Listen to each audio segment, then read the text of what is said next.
I'm the captain, and I'm going to start this documentary by making a few claims that I will back up with undeniable evidence. I've located lands that have been hidden from us, multiple massive landmasses that are beyond our known world, fully chartered, and I have the means to set sail in multiple vessels that I own once I've secured crews, including a second captain. Let me show you what no one else is capable of. If watched in full context, what I've got to show you will blow your mind repeatedly, including that the hidden lands that surround us are fully built out with old world architecture and infrastructure, just like how we see all around us. That the flat earth model is purposely incorrect and designed to deceive you. There is no ice wall, and I'll prove it. Everything you think you know about Tartaria is wrong. I figured out the entirety of the last great reset of humanity worldwide, and it only ended in 1860. Undeniably proven and fully explaining the mud flood aftermath. Australia and its natives are not what you think they are, and that our entire recent timeline has been fabricated. After decades of personal research down the rabbit hole, dividing truth from shill conspiracy and fantasy, following a spiritual path that's been guided, I've took all the relevant individual research subjects and I've pieced them together. Not just put subjects side by side, but fuse them together. One topic only makes sense and fuse with the previous, all in context. But only by doing this can any of us see the bigger picture, knowledge combined. If a picture says 1,000 words, and our eyes can see 1,000 lies, see it to believe it. This documentary was not created to attempt to wake the soulless non-player characters that surround us. They're not programmed to acknowledge or question the world around them. This documentary is for you, the small amount of truly enlightened human beings in this world. Not to go all Morpheus on you, but you've felt it all of your life. Always been the odd one out. You've always known that something just isn't quite right about this place. You followed your senses, your intuition, your heart, your common sense, and what your eyes tell you. I'll never tell anybody what to do or think. I can only guide you. But if you are truly enlightened, you're more than capable to think for yourself and resonate with the truth. And for that reason, as I move as quickly as I can from topic to topic to get my main points across and show you your reality, I'll show sufficient evidence to every single claim that I make along the way. Anyways, I've come here to chew bubblegum and kick ass, and I'm all out of bubblegum, so it's time to get your sunglasses on. I decided to severely shorten down this section of my already long and information-packed documentary, wasting 25 minutes of enlightened people's time adding unnecessary proofs of the shape of the lands beneath our feet and the heavens above. This is entry-level knowledge, the basics, but essential knowledge to comprehend your reality. If at this point you still think that Neil deGrasse Tyson is an intelligent man and we live on a globe spinning at 1,000 miles per hour while spinning around the sun at 67,000 miles per hour, while the sun's spinning around the Milky Way at 447,000 miles per hour, while the Milky Way's spinning around some other pseudoscience that they can't even explain. A spinny globe with magical gravity, holding down bendy oceans while my pint of crack and rum goes unaffected. Never mind Great Lakes and Olympic-sized swimming pools.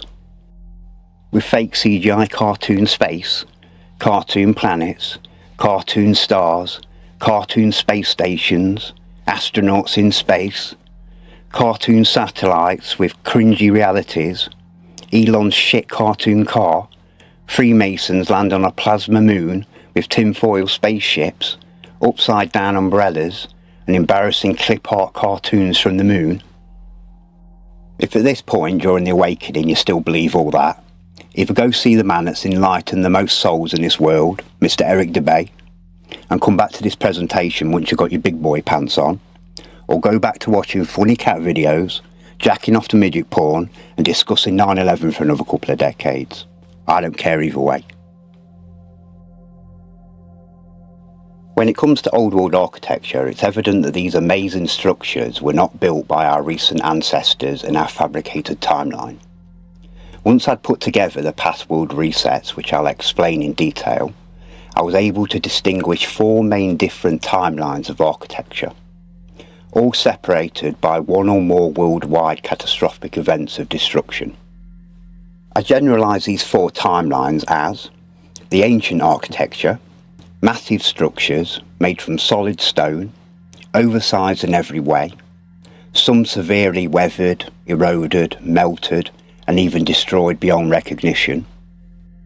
The second timeline structures, which I'll refer to as old world architecture, and that's practically everything the AI narrative wrote being founded in the 1900s, during a time frame that I'll prove only had 10% or less of the previous world's population, the events that buried this world in mud. The third timeline of architecture won't make any sense until I've explained the past reset, but this is everything that was built by the civilization pre-reset. And again, I will prove to you that the previous timeline civilization did not build the ancient or old world architecture, which are all these rounded type castles, battlement shapes along the tops, mostly battle damaged or falling apart. But don't get these mixed up with the more impressive old world castle type structures, or the ancient star forts that are all over the world. The less skilled pre-reset timeline peoples made much more primitive timber-framed houses, higgledy-piggledy wonky walls, solid, thick-walled, highly thermal, thatched roofs. Like their predecessors, they also built a lot of red brick houses. Not quite as impressive as the old world's timelines buildings, but still very nice solidly built structures. And all of the terrace type houses. And the fourth timeline of architecture is our timeline, which is everything from about 1860 onwards. Ugly, boring, lifeless box skyscrapers, box apartments, box houses, made with temporary, flimsy, cheap materials or steel and glass. Proving that the mainstream narrative has been falsified is easy in supposedly new countries like America, Canada and Australia. Countries that shouldn't have ancient and old world buildings, but they all do. This channel is called My Lunch Break. This channel is dedicated to proving architectural lies and that the AI has written our narrative of history. We are told that the USA begins in 1776. Immediately after, 16 years later, we have the stock market open up. And as we have talked about before, and this is where evolution, for whatever reason, finally starts to work for once. And the whole world supposedly becomes so intelligent and starts creating flying crafts and engines and phones, trains, TVs, and the rest of it. This is absolutely insane to believe. Then we have Australia that comes into the picture in 1901. The main issue that we have here is that we have the construction from the past civilization that is sitting here staring at us right in our faces. Buildings that we do not recreate today in 2023. Cities such as Budapest that have a coffee shop, a parliament building, and chocolate museums that look straight out of the movies. We have identified nearly 100 fire stories to this point, where buildings that are said to be built in the 1800s that clearly are from the old world are completely destroyed due to a fire, even though they're mostly made of stone, which is not flammable. This is the beginning of waking up the masses, understanding this massive historical lie, understanding that there was a previous civilization right before us that is no longer here. Where they went or what even took place that removed them from this place is what we want to know. They left all of their structures here for us to see. In my opinion, they left all of their technology, and the individuals who are supposedly so smart and evolution just hit them square in the face never created these things. Henry Ford, Thomas Edison, and on and on. Through my first 37 episodes, you will find hundreds of issues with the narrative, and we're just getting started. They were able to construct the St. Mark's Basilica in 4 years, from 828 to 832, but didn't have a light bulb? Give me a break. They built the inside with candlelight. Oh, and don't forget that it lasts forever. Unlike anything that we build today, even though this was in a time period before they even knew how to make paper. It really is incredible that once you get it, you don't go back to not getting it. You can see it all very clearly in nearly every town in the world. This past civilization had much more technology. that we have not been given back yet. We have been given the car back, the train, the plane, the TV and cell phones, the light bulb and computers, internet and power tools. All major movies have been recreated. They know what we like. Refrigerators, cameras, GPS, video games, all of this in the last 300 years. In my opinion, like I've said, they have had all of this technology, and this includes AI. I'm starting to find the same narrative too many times, all over the world. I am now leaning towards an AI that most likely created all of these insane, ridiculous narratives. For every one of these buildings, the repetition of the plots and the repetition of characters gives it all away. How long has AI, or more specifically this ChatGPT stuff, really been around? Do you think this is the first time? I definitely do not. Many of these old world buildings were built in a similar style cosmetically to the ancients, and the builders clearly had a high level of knowledge and technology to create these masterpieces. But all of these structures from this second civilization and timeline are fakes in comparison cosmetically. Other than the obvious old world structures made with red brick, when it comes to these stone looking buildings, all of these are actually built with red brick. Now there's good reason for this, and I'll get onto it later, but as you can see with any damaged old world structure, they're only lined externally and internally with either thin stone tiles made to look like solid cut stone, or they use a poured type geopolymer render. Kinda like a superior type of cement that gets harder with time. This is a perfectly good old world building being demolished. As painful as these type of videos are to watch, most show us the telltale signs of the construction methods used to build it. As you can see, this tower is made from solid stone blocks. Or is it? Once it's coming apart, you can see that it's just a red brick building with a thin layer of stone tiles. Areas like the attic space, they wouldn't have bothered lining the internal with stone, as no one would have seen it. If you hadn't realised this before, you'll notice it all the time now looking at old world buildings. And I'm not dismissing how amazing these buildings are. Their built-in technology is beyond anything in modern times.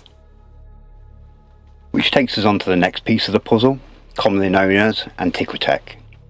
The ancient and old world civilizations knew how to harness an energy that's all around us called the ether, the fifth element that's been hidden from us.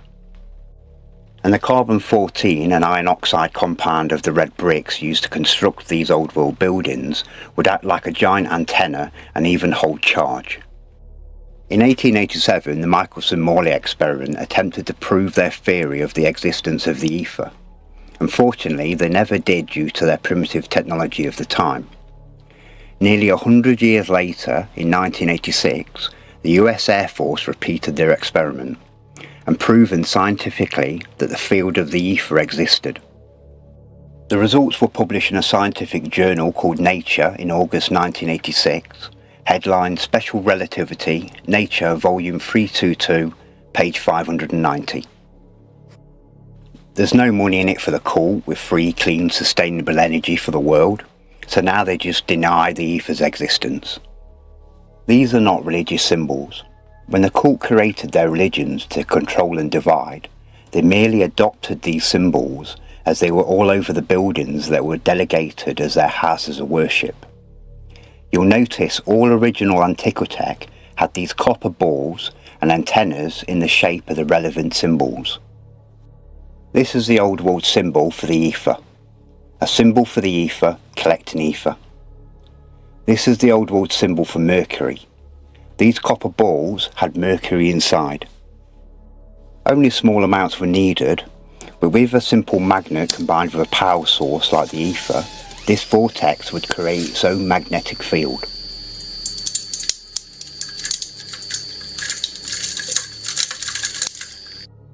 Unfortunately, as the years go by, they replace this tech with their cheap wooden crosses. It's why most of these buildings have copper earthing cables running from the antenna top to the ground. And no, it's not for lightning strikes. The only time a church will have any issues is if this tech's been removed. The skilled builders of these masterpieces would have taken lightning into account before construction. Plus they were designed to harness energy and last forever. Does anybody really think it took our dumbed down society to come along and save these buildings that are probably thousands of years old? The last part of this subject, and something that will make more sense later on, are old world greenhouses. Incorporating geothermic technology, also harnessing the ether to grow super crops unaffected by the exterior elements. Greenhouses that are big enough to feed entire cities. A similar technology has become popular in recent years called electroculture, a technology that uses electrical currents from the ether to enhance plant growth.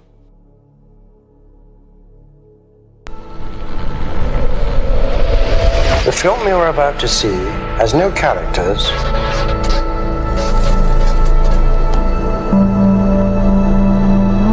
If you spare a little of your imagination, it is a film to describe to you the effect of cymatic frequencies on matter.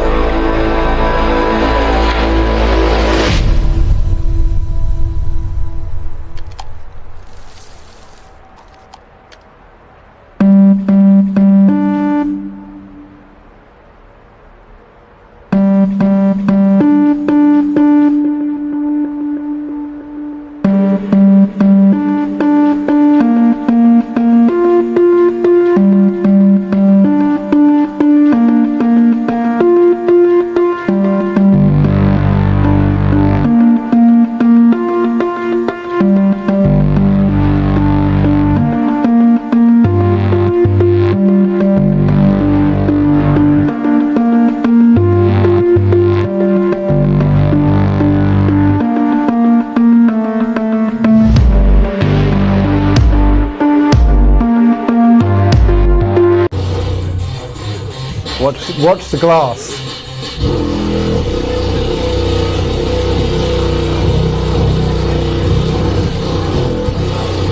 And now look at the metal, the steel.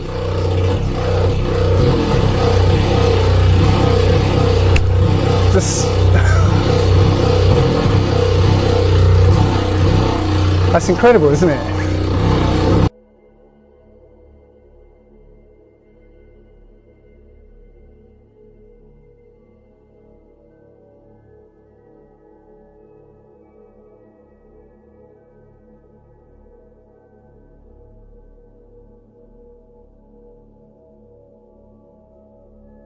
The ancient and old world structures that we now call cathedrals and churches are not just power stations.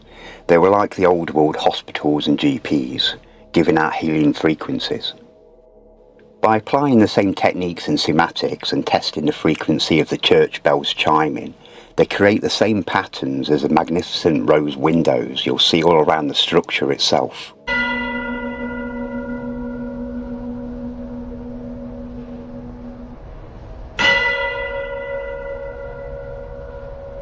The tolling bells would emit powerful vibrations and influence entire towns and their water supplies. Hence why there's tunnel systems under every cathedral, church and city worldwide. These fed the water supplies to its inhabitants around the cities. A technology taken from the ancients. The ether and the frequency of the bells would influence the molecular structure of the water. It'd be like drinking and bathing in life energy, life juice, the fountain of youth. These glass stained windows were not just for decoration, they're technology. The glass would harness the sun and moon's electro-radiation through the geometric pattern of the window, and the light on the inside takes the form of that frequency. Each frequency contains its own geometric pattern. By shining a light through a geometric pattern, it has healing on the human body and soul. It regenerates while vibrating at that same frequency. These structures also contain the most powerful sound instrument ever created, the brass organ and pipes. Breathtaking masterpieces. The organs would heal your organs. It's a reason why the ancients and old world civilizations lived longer than us and grew larger than us today. They've removed our power source, our mojo. Unfortunately, most of these original bells and organs have been removed, replaced, or never used as intended. You'll find that any of these giant bells remaining today are purposely damaged. And the narrative of their destruction is that the bells were removed worldwide and melted down to make bullets, guns, bombs and other military equipment by the cult to give to us to murder each other with. Demonic as always. In 1955, the Rockefeller Foundation, backed up by the International Organization for Standardization, changed instruments and music keytones to 440 Hz. A dissident, conscious, suppressing, negative, unharmonious, destructive, messy and harmful tone of frequency and vibration. I would recommend changing your entire music playlist from 440 Hz to the widely available 432 Hz or the 528 Hz. You will feel the benefits. We're led to believe that we're just dumb monkeys that have to be taught how to speak, but even actual monkeys are born with the ability to communicate with their own kind.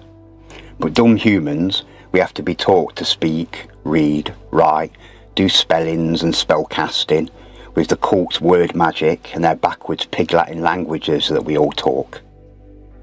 But like always, in reality, the supreme beings do not need to be taught how to communicate. It's why they gave us all these separate languages and demonic religions, so we can't communicate with each other. So we can hate each other, kill each other, divide and conquer. The best research I've seen on the subject was from Mr. Dave Murphy, on a documentary of his called The Language of Creation. Dave connected an ancient dead language that he referred to as Paleo-Hebrew, the original language, the language of God, and likely the language of the ancients. And I can hear a lot of you saying, Captain, did you just say Hebrew? Are you one of them? No, Paleo-Hebrew has nothing to do with Hebrew or Jews. Hebrew doesn't even have anything to do with Jews, but watch Dave's video if you want more on that. Paleo-Hebrew is a pictorial language of images, sounds and mouth vibrations, just like what's referred to as ancient Egyptian hieroglyphs. Many other creatures in this world use a pictorial language, referred to as echolocation. Whales, dolphins, bats, lemurs, rats, birds and many more. They're not just making noises, they're transmitting and receiving images and sounds.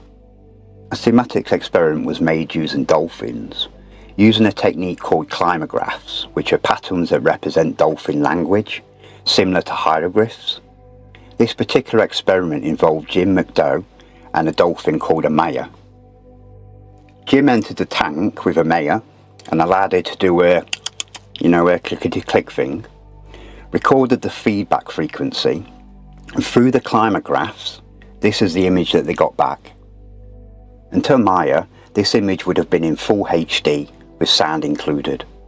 And it's why when this frequency was played to a different dolphin with a few different people in the tank, the new dolphin was able to pick Jim from the others. When it comes to humans, we are born with the ability to communicate with each other, but we are indoctrinated out of our own language to where we don't even understand our own children when they're born and start to talk to us. The way I managed to find the exact dates and events that led up to the last catastrophic reset of this world, every society living in it, their economies, the massacre of around 90% of the world's populations, and the takeover from the same parasites that still run this world today, was quite simple, to be fair. And I'd like to explain how, as this will help you understand my main discoveries later on. I've studied old world cartography for a long time. I'm in my 5th year living on the ocean in my sailing yacht. Navigation, charts and map reading is part of my daily life as a sailor. And I taught bushcraft and survival skills for a decade, including navigation, so I'd class myself as an expert on the matter. While comparing old and new world maps, I noticed a couple of main differences between them. The first was that no old world map shows ice anywhere. Never mind on the North Pole or any ice on the lands that surround our world. But by the 1900s, the 20th century, ice started appearing on world maps. Now, the narrative says there's always been ice in these areas, probably for like a trillion bajillion years, right? There's no disputing that there is ice towards the north and near the lands known as Antarctica, which is rapidly melting. Most indoctrinated historians would just say that the cartographers that created these old world maps were just primitive morons and liars with huge imaginations, right? Fortunately for me, I know better. When you've got a map, for example the Urbano Monde 1587, that's over 400 years old, but its charts are so accurate that I've used them to navigate the oceans today, I know that these cartographers of the past are way more knowledgeable and intelligent than most people of today. The second difference between old and new world maps were the shapes of the landmasses, and I'll quickly show you what I mean. So we've got South America in the modern day, and we've got South America before we named it in 1587. As you can see, it doesn't look quite right. It's more like this nowadays. Here's Chile and Lake Titicaca in modern times, and again here's Chile and Lake Titicaca in 1587.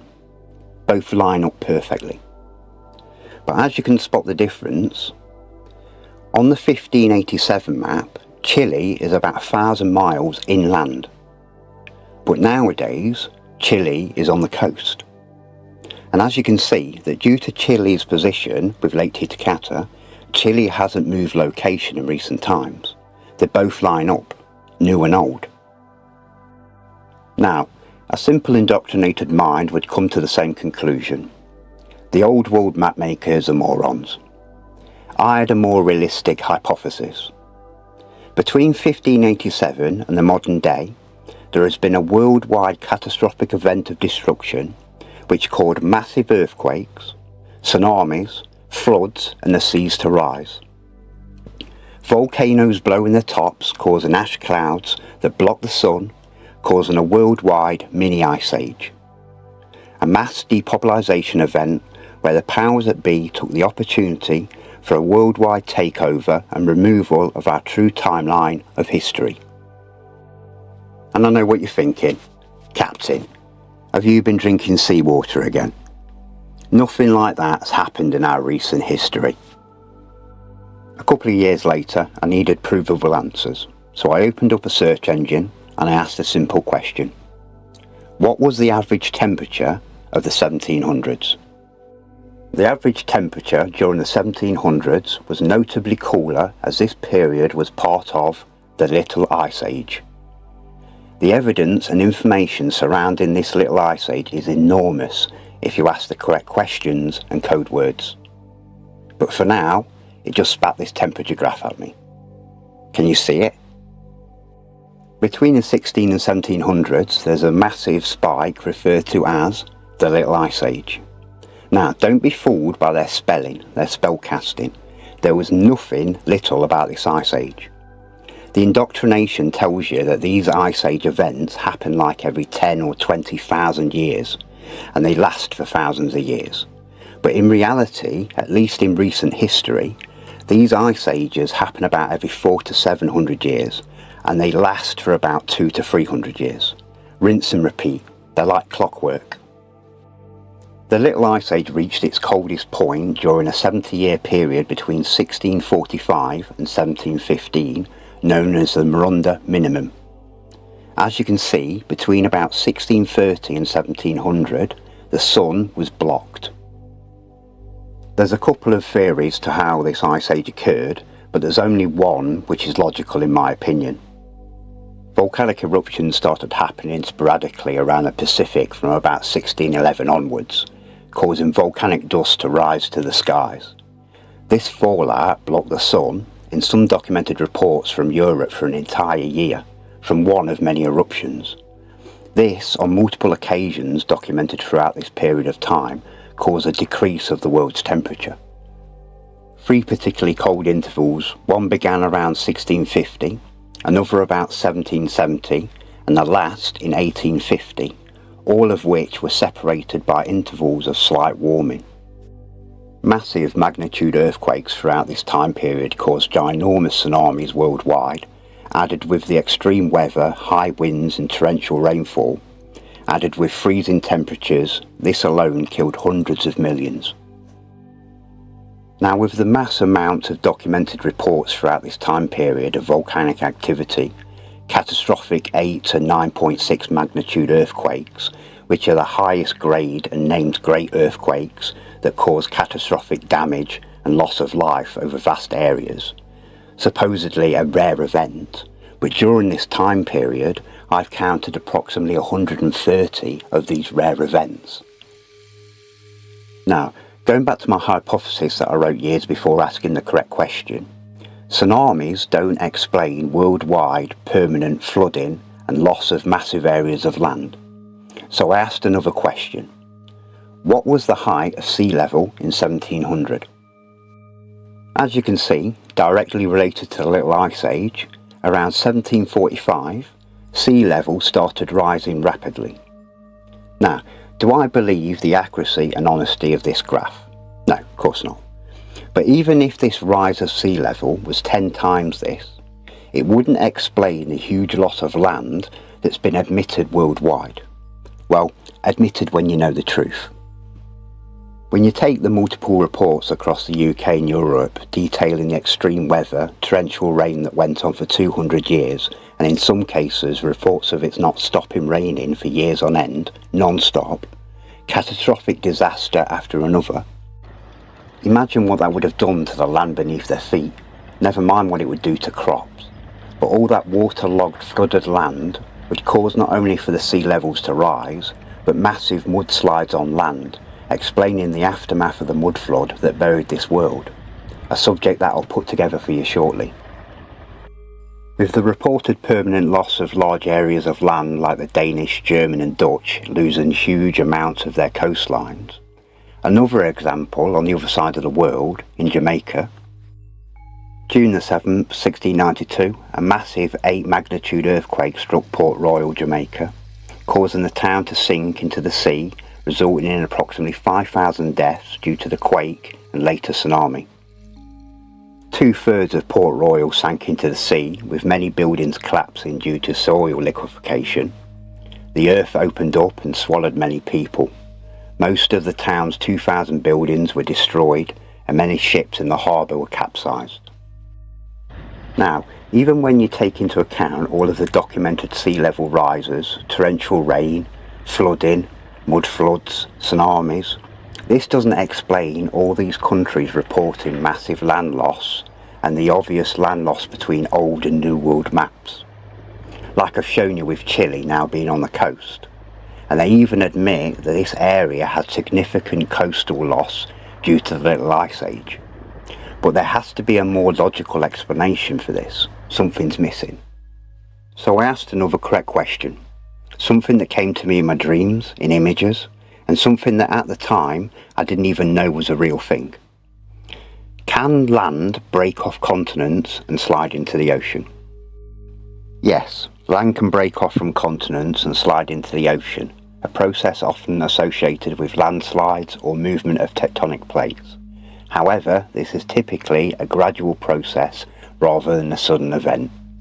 Well, tell that to the Jamaicans in 1692 when their city rapidly fell into the ocean within minutes, causing all of the deaths. Continents can break apart much easily than previously suspected. Shocker, right? These findings explain the origins of flat-lying zones, hilarious, of weakness known as the detachment faults developed at depths of 10 to 15 kilometers which were not previously understood.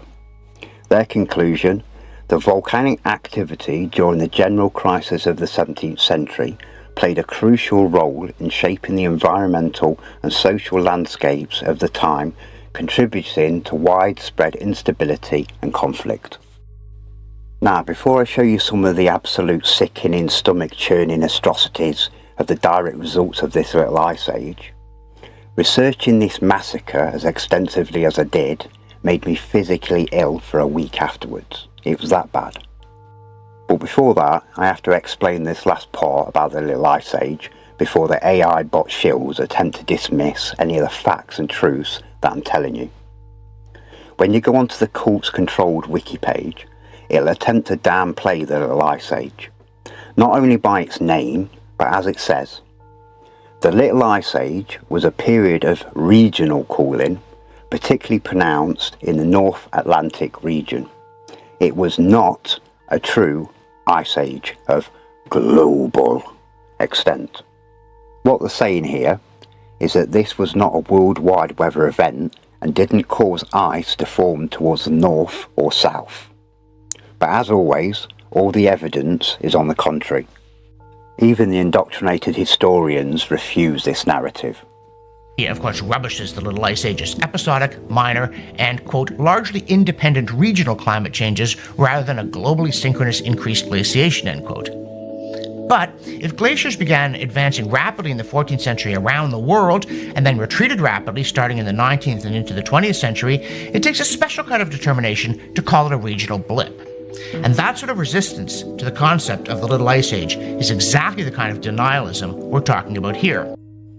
And there's dozens of scientific literature published proving that this was a worldwide weather event and did freeze our, at the time, unfrozen landmasses. Erica J. Hardy's study in the South Pacific with a 420-year history of isotope ratios, measured in samples taken from Australia's Great Barrier Reef. The results of Hendy's extensive study showed that salinity was higher in the mid-1500s through to the middle of the 19th, rather than in the 20th century. This proved that these southern regions' temperature was considerably lower during the time of the Little Ice Age. To have full access in the true horrors and direct consequences of the recent Ice Age, you have to type in a second and secret code name. The General Crisis of Humanity, or the General Crisis of 1700. And again, don't be fooled by its mediocre title. Now, this is not me connecting the Little Ice Age with the General Crisis of Humanity. This is a narrative connecting them, and this time it's not fooling you. It does not want you having this knowledge. These poor souls inherited this world from the ancients and old world civilizations just as we did, and just like your children's children will inherit what's left once our reset is complete. Impact of the Little Ice Age. The Little Ice Age not only caused agricultural failures, but also contributed to a broader social transformation. The stresses of climate change accelerated shifts towards more modern economic systems as traditional feudal structures began to break down under the pressures of the crisis. The general crisis of the 17th century included widespread famine due to failed harvests, particularly exacerbated by the Little Ice Age, which caused severe weather conditions and agricultural shortfalls. This led to significant population declines and social upheaval across various regions, including China and Europe. Unusual cold and lack of rainfall in the summer seasons. Wars and revolutions disrupted over agricultural production. Heavy taxation, difficult to sustain their livelihoods. Many regions experienced significant population losses due to starvation, disease, malnutrition-related illnesses, including the Black Death, which the conditions of the Ice Age only fueled. Food shortages led to revolts and increased crime as desperate populations sought resources. In Paris, France, during the civil strife of 1648 to 1653, there was a succession of 7 years of very heavy rainfall. The population loss there was 1/3 during the summer of 1649. Villages in Paris lost 1/4 of their inhabitants. Nobody could cope with such misery. That's 1/3 of the population of cities like Paris dead after 1 year of famine. Another famine in France between 1693 and 1694 killed 10% of France's entire population. France alone had 111 major famines over a 200-year period during the Little Ice Age. During famines across the UK and Europe, cannibalism was reported as desperate measures for survival, and I've read accounts of this happening worldwide until the late 1800s. Survival cannibalism was not only legalised, but pushed towards it when faced with starvation. Where do you think the phrase eating one's own children comes from? In one account that I read, a dismembered body of a 3-year-old girl was seen. Some parts were boiling in a pot on the fire, while others had apparently been consumed. The girl's mother assured that the child had died of natural reasons. Turn to cannibalism, eating corpses, deliberately killing others, most often children, for consumption. 2 factors put children specifically at risk. They could be more easily snatched and killed than adults, and their flesh was often considered more palatable. People resorted to eating their own children due to starvation. Across Europe, records show that 1 in 4 children died before their first birthday, and half of them didn't even reach the age of 20. I've read stories of mothers taking their children out into frozen forests and leaving them to freeze to death because they couldn't feed them. Malnutrition prevented them from producing milk. Stories of men riding their horses in such freezing conditions that the horse's skin freezes and they're able to slice flesh off the horse's back and eat it while the horse, being so numb, doesn't even feel it, and the wound would freeze within seconds. During this period and other previous resets, the cult loved their paintings, often referred to as the Massacre of Innocents. Paintings worldwide of true events where children are being brutally murdered for consumption. This particular painting was created by a piece of shit called Pierre Bugel, named the Massacre of Innocents.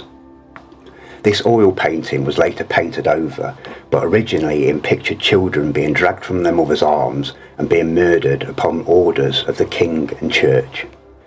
A mother weeping over a dead child, begging for mercy, kicking in people's doors, snatching children, stabbing children, stabbing them with spears.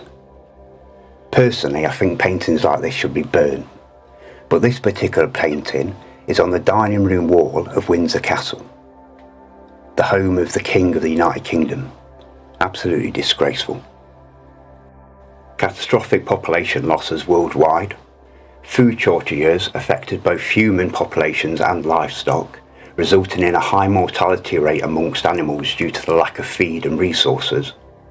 Increased prices for remaining livestock caused social unrest, and this explains why the pre-reset people's timeline were building huge greenhouses. They were protecting their crops from the elements of the Little Ice Age. There's too many events like wars, civil wars, massacres and other horrors that's directly related to the Little Ice Age and the general crisis of humanity to even mention, but here's a list of a few that I personally researched.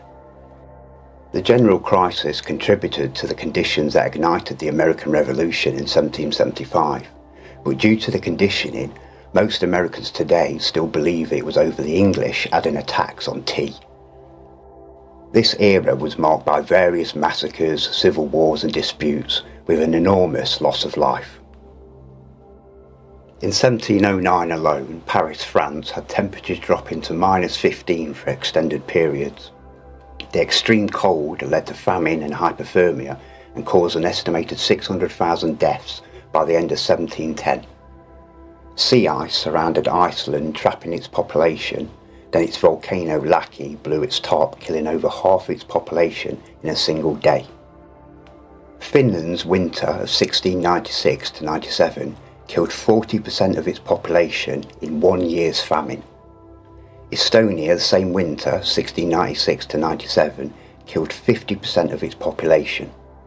Rivers across the world, like the Thames in London, would freeze over with a foot deep of ice and house the Thames Frost Fairs from 1607 to 1814. Now, before I go through the world's death rates during the Little Ice Age and the general crisis of humanity, I want to show you how the AI hides all of this from you, how sneaky it is. I'm going to type into a search engine, the fall of the Ming Dynasty, but you can ask about anything related to the Little Ice Age and you'll find the same deception. I specifically asked about its fall, and as you can read down every link, scrolling for hours and hours, you won't find any mention of the Little Ice Age or the general crisis of humanity, because they don't want you connecting the truth of our past. But let's type in another question. We won't use the word fall, as in the fall of the Ming Dynasty, we'll just type in Ming Dynasty. But this time we'll include the code name, the Little Ice Age. The Little Ice Age significantly impacted the Ming Dynasty and contributed to the dynasty's decline and eventual fall in 1644. The same time period that Tartaria was wiped out and removed from history, something I'll put together for you later. Now, the AI does this because it knows that you know the truth already, so it gives you the second narrative. We've got what I call the mainstream narrative, the usual dog shit taught in schools, the cults indoctrination camps. Then we've got the narrative, what they'll admit to when you already know the truth. Then of course we've got the actual truth, the deep dive that uncovers the true horrors of reality. Another quick example. Ask for the population of China in 1600 and it states a massive population incline. Add the Little Ice Age to the question and it states that there was a massive population decline during exactly the same period. Asking the same question, same search engine, within a minute of each other, and it gives two opposite answers. By 1850, China had lost 95% of its population, but the mainstream would tell you that they went from 150 million to 400 million during the Little Ice Age and general crisis of humanity. This dumbass AI can't fool me. AI is no match compared to an enlightened human brain and heart. On to each country's death rates. No search engine will give you approximate numbers or percentages, but they will tell you, for example, the Ming Dynasty at the time collapsed, causing the deaths of all of their 300 million inhabitants. Being the majority of China at the time, and including all the other accounts of major famines, civil wars and catastrophic destruction of the area and loss of life throughout this period, I can take all of this information that I've consumed on this subject and state a fairly accurate estimate on most countries' population declines that had good record keeping at the time. The Ming Dynasty, 100% dead, 300 million. That's the current population of America. The country called California, 100% dead, approximately 10 million. And I'll get onto California later, but this is not California of today. No different to Tartaria, a country and its people destroyed during the Little Ice Age and removed from history. A landmass 4 times the size of Europe. Only difference, California was completely destroyed and sunk to the depths of the Pacific. The Norse clans on Greenland, 100% dead, approximately 10 million. Iceland, 100% dead, 200,000. Rapa Nui, aka Easter Island, 100% dead. France, 99% dead, and as odd as that may sound, I have good reason, and once you start researching this reset yourselves, you'll know what I mean. It's almost impossible that the French survived this. The early first wave of American settlers, 95% dead. What's now referred to as American Indians, 95% dead, approximately 100 million. And it wasn't because of smallpox, unless smallpox is a code name for genocide. Tartaria, 80% dead, approximately 300 million. Again, I'll get onto the Tartarians later. Finland, 95% dead. Estonia, 95% dead. Ireland, 90% dead. Germany, 80% dead. Spain, 70% dead. England, 70% dead. The Dutch had its supposed golden age between the late 1500s and 1700s, but they were still on their knees like the rest of the world, with a 50% population decline by 1800. The only country that actually had a population increase, and I actually mean that only one, guess which? And no, it's not India, even though our brothers and sisters over there are at it like rabbits. It's actually Scotland. My family are Scots, both sides. My mum's from Stranraer and my dad's from Glasgow. Norse and Scottish genetics suits my soul well. Us Scots have got grit. Every nation is turned upside down, leading some great minds to suspect that we are approaching the end of the world. Kinda sounds like nowadays, right? This lot thought Jesus was coming to save them too. Like I said, rinse and repeat. Now bear in mind, the mainstream narrative claims that nearly every masterpiece structure around us was built around 1800. All while the world's population was down to 10% and people were still eating their own children to keep themselves alive for a couple more weeks before they starved to death themselves. Not bad, right? But dig a little deeper and we don't see the mass building of masterpieces worldwide. We find empty dead cities worldwide. Inferno after inferno as they burn the remnants of the perished and the massacred populations. It's easier to burn these places to the ground than it is to clear them by hand. Great fires in almost every city worldwide during the same time frame. Entire massive built-out cities ablaze, with narratives like someone dropped a candle or burnt some bread that caused an entire city to burn. Most of the time, no or little reported deaths. There's no one that could have burned to death. They were dead already. Fire cleared and cleaned the land for our timeline's period, but it's evident that this was more than fire. These areas look more like war zones, protecting certain areas and structures that were selected to keep. I'd say it was more like something they dropped on Hiroshima or Nagasaki in 1945. Before I go on to the next subject, this previous reset that I've just shown you wasn't the only reset that I found. I found all of them. Now, I'm not going to go into the others as they're irrelevant to the bigger picture and what I truly want to show you. Plus, in my opinion, our future is more important right now than our possible ancestors' past. You can identify all previous resets by following science on climate, isotope ratios, that kind of thing. They always coincide with catastrophic events and reported massacres and mass death events throughout history records. The truth is always hidden in plain sight. You've just got to piece it together. As the world emerged out of its ice age in the mid to late 19th century, the survivors were met with the remnants of the old world and the new world that they inherited. Disaster had reshapen and decimated the landscape around them and buried it deep in hardened mud, debris and the remains of the masses that had perished. These survivors were fully aware of the events that had passed. Stories were passed down and even put into early films of the times, like the 1944's Meet Me at St. Louis, set during the 1904 World's Fair.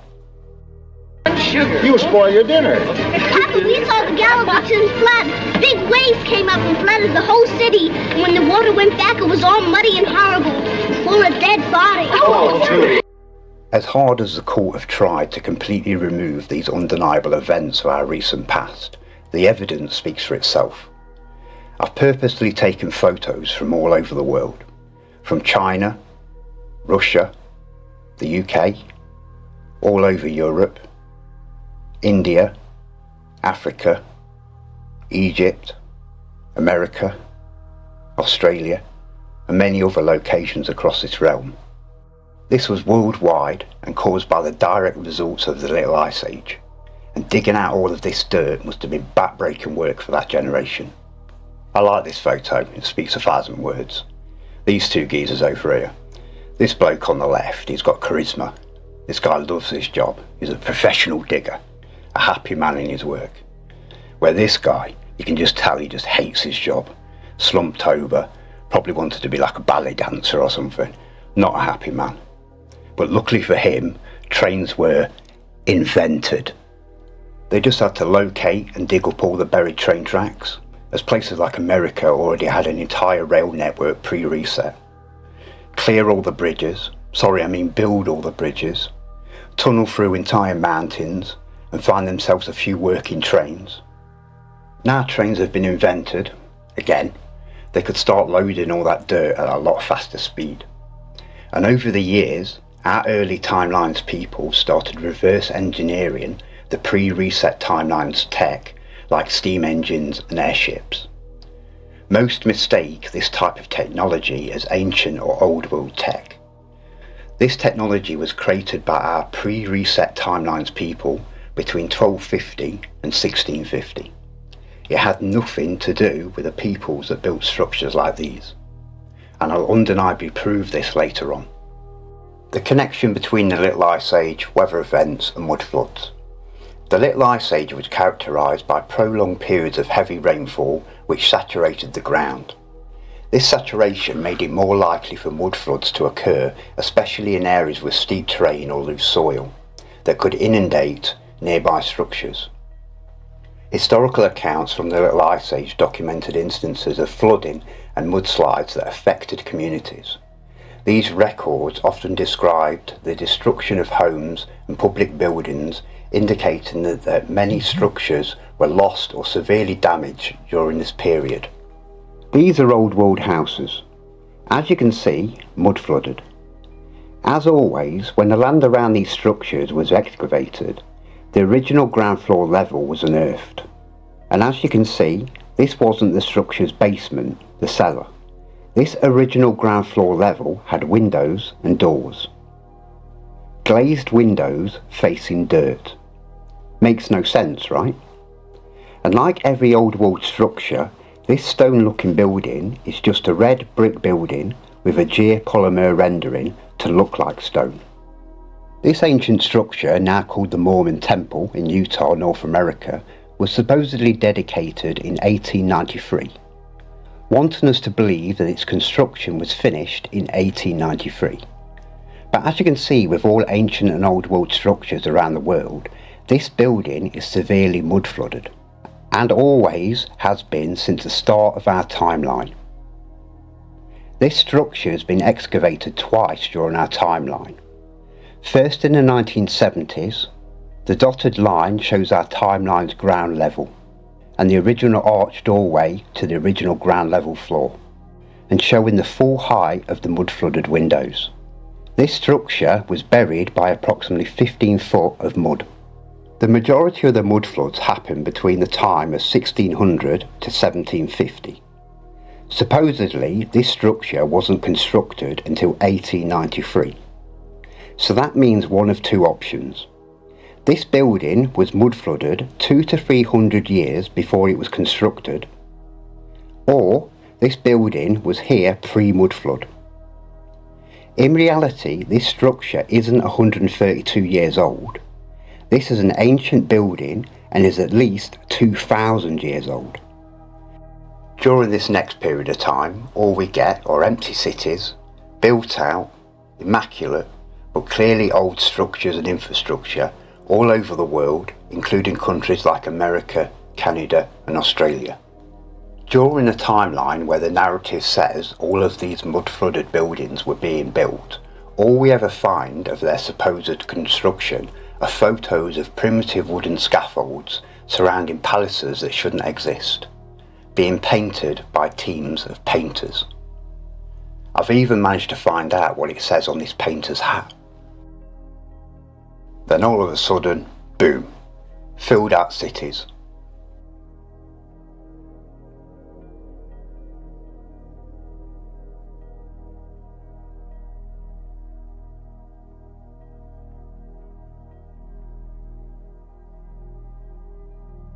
After the direct results of the Little Ice Age, the following crisis of humanity and the decimation of the world's population, where did all these people come from? Now, the narrative will say it was just down to the immigration and migration of the British and Europeans. And I'm not saying there wasn't immigration going on at the time, but due to the fate of them early settlers and the harsh climate during the recent Ice Age, Westerners were very apprehensive about immigrating to these new worlds. No matter how many offers and incentives to move there, like all the posters and pamphlets distributed at the time, offering millions of pre-built old world houses, given away for free, and offers of millions of cheap square miles of land that they wouldn't have to pay for up front, free transport across the Atlantic, and set up grants to get living the American dream. But dig a wee bit deeper and we get a different repopulation story. While hidden in plain sight, the second narrative will admit a more sinister recent past. Over 540,000 children were distributed to and across America alone, in the community more commonly known as the orphan trains. Now, were these poor children orphaned by the horrors of the previous reset, or was there a more sinister explanation to this? The next part is more of a question on my behalf. The incubator babies. Were these really incubators as we know and use them today? Or was this a period of time between 1860 and 1920 where they were creating humans, genetically modified organisms? And is this where we get all of our soulless non-player characters that surround us? This despicable Jew's name is Martin Arthur Kearney, an apprentice obstetrician who worked under the obstetrician another despicable Jew called Pierre Constant Burdin. After the main repopulation of the world, Kearney, known as the Incubator Doctor, travelled the world's fairs across the world with his freak show circus type attraction of incubator babies boasting real, live human babies on display. This received worldwide attention and press coverage. Now, where was this parasite getting its constant supply of live babies from? My mum loves me with every fibre of her soul, and I was born weighing 10 pounds and looked like a potato. She couldn't even have a cup of tea without me drinking it. So what mother would give over their new or premature baby to a sack of shit like this during a time frame when every country's population had been severely reduced and begging for people to populate them cities? Were these mothers selling their unwanted babies, or were these babies motherless and being created unnaturally? Another topic on this subject, known as the asylums, hundreds if not thousands of these old world buildings were dedicated to being so-called asylums, running between the 17 and the 1800s. The narrative may say that these were lunatic asylums, but do you actually think the hardy, tough survivors of this time, after everything they've been through during the past reset, would care enough about people with mental disorders and supposedly build thousands of stone palaces to help the supposed mentally ill? Bear in mind, these aren't the snowflakes that surround us today. These survivors had grit. The narrative will tell us that these lunatic asylums were more about containing the patients like prisoners rather than treating them. That these prisoners were abused, tortured and raped. So why supposedly build, more like dedicate, these massive amazing palaces to just use them as a prison and abuse the inmates? It makes no sense, right? These were clearly not lunatic asylums, nor were they built in their AI-faked history timeline. All of these structures are wood flooded. Every single supposed asylum that I've looked at. These asylums were either a temporary housing for people immigrating to places like America, possibly housing for children coming in, or even possibly breeding facilities. Of the most bizarre and disturbing topics of this repopulation subject are the mass amounts of symbolic posters and postcards implicating growing and selling babies during the 1890s and 1920s. These are not cute vintage art. France has hundreds of great examples of these, but as you can see, they were posted all over the world, including America. You'll see the word à vendre, and this means for sale. As this one says on the back, dated 1907, sent to the US. Dear Elle, don't you think they are very pretty on the other side? If so, hurry up and order one before they get sold. Love from Agi. This one actually has the children's names written on the individual toddlers. And if we look on the back, the same handwriting. It doesn't sound like a joke, does it? Children were being sold worldwide. And you might think, why would you advertise them like this? Would you rather choose your GMO baby by this picture or something more realistic? A part of our recent history that the mainstream narrative doesn't want you knowing about, as the chances are you may be a descendant of one of these GMO non-player characters. In the 1900s, my dad was an incubator baby in Coney Island. He was on display. They had just invented the incubator. He was. You could literally tell me anything, I'd believe it. No, it's true. Yeah. Ask yourself, what was your great-grandparents' names? Or their parents' names? Probably blank, right? These now called catacombs are under every ancient and old world cathedral and church worldwide. More well known in Paris, but the size of France's catacombs only validates the mass death there. All bones dated during the Little Ice Age. Coincidence, right?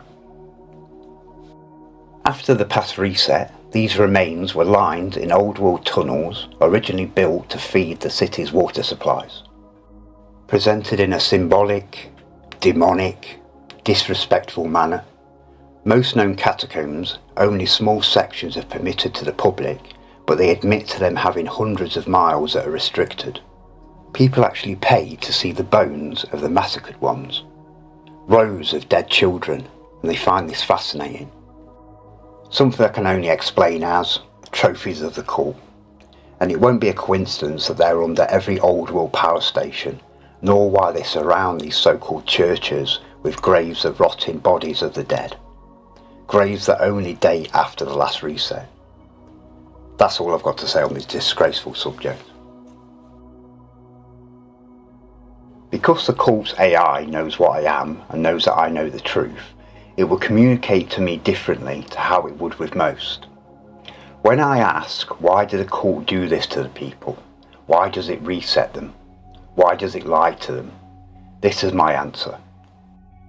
When empires, nations or rulers win a war or overthrow a system, they also rewrite the narrative to justify their power.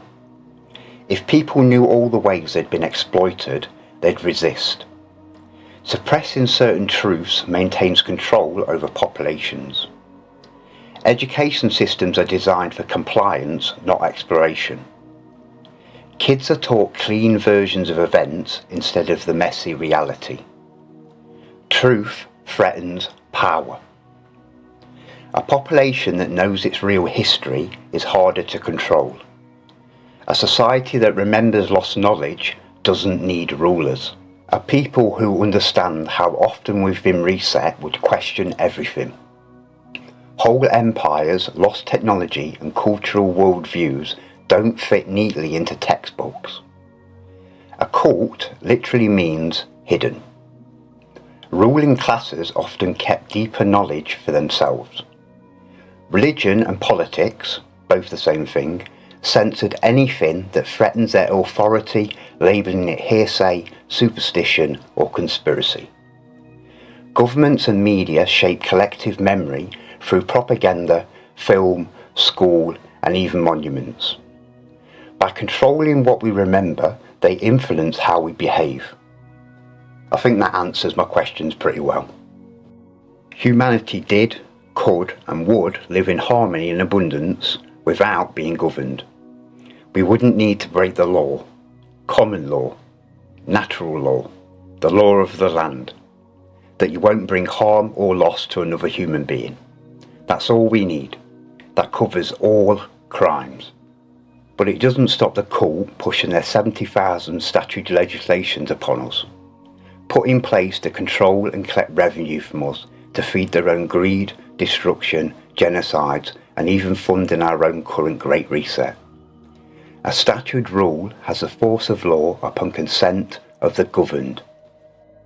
They poison our skies and air while blocking the sun and even blatantly admitting it, hurtling us into the next little ice age. And I've already shown you what happens after that. They poison our water supply. They poison our food. They poison our healthcare. Their AI orchestrates worldwide fake pandemics. And the docile, obedient non-player characters did as they were programmed to, attempted to police us, muffled voices through their face masks, while losing their tiny little minds and queuing up like cattle to the slaughterhouse. Not that they haven't pulled this scamdemic before. There's absolutely nothing new under the sun. Just tests to gather data on the next course of action needed and to fit all their infrastructure. All areas and subjects of the truth movement have been infiltrated by shill deceivers and what I call non-player character truthers. Non-player characters playing conspiracy theorist, pushing 5% truth with 95% fantasy bullshit, misinformation, fear and deception. And then we've got the fully AI controlled truth content creators, spouting the same shite as the non-player character truthers. It's the same issue with genuine truth journalists. It's their beliefs that hold them back, as designed to, from ever uncovering 100% truth on the particular subject that they report on year out. Stagnating on one piece of the puzzle and making no effort to discover the bigger picture. Or spouting beliefs about their imaginary ice wall that traps them and the flock in their own minds. Something I will soon undeniably prove does not exist. Where do you think the ice wall and flat earth model come from? One of the biggest deceptions that this cult brainwashes even supposed truthers with is their religions. By following a strong spiritual path of enlightenment and having a true understanding of what you are, only expands your mind, body, ability and raises our frequency. We don't need their religions that close your mind and traps you in fear. put in place to control, divide, and cause you to hate each other, to kill each other, to make you vibrate at your low levels. When it comes to this Satan's little season that most so-called truthers are rambling on about, the cult has made the masses believe and worship a fake god that was created through rape. And I'm pretty sure it's one of the 10 Commandments and a sin to fuck another man's wife. The backbone of the Christian cult is the 10 Commandments, something all Christians seem to bypass. For example, thou shalt have no other gods before me, your God, and thou shalt have no other saviours but me, your God. But Jesus is your God and your saviour, created through rape, right? And his dad, the psychopathic God that massacred this world by flooding it, killing every man, woman and innocent child. The cult have fooled all religions into worshipping evil, to make sinners of you all. Maybe this is why the cult reset and massacre the population so often, collecting the souls of their flock. The timeline before the last reset believed that Jesus was coming to save them too. He never turned up. If the people are that gullible and unenlightened that they can't see this clear deception, then maybe it is for the best that they sell their souls to Jesus for so-called salvation. I believe in nothing unless I can prove it. That's why they're your beliefs, because you can't. If something is true, you can prove it.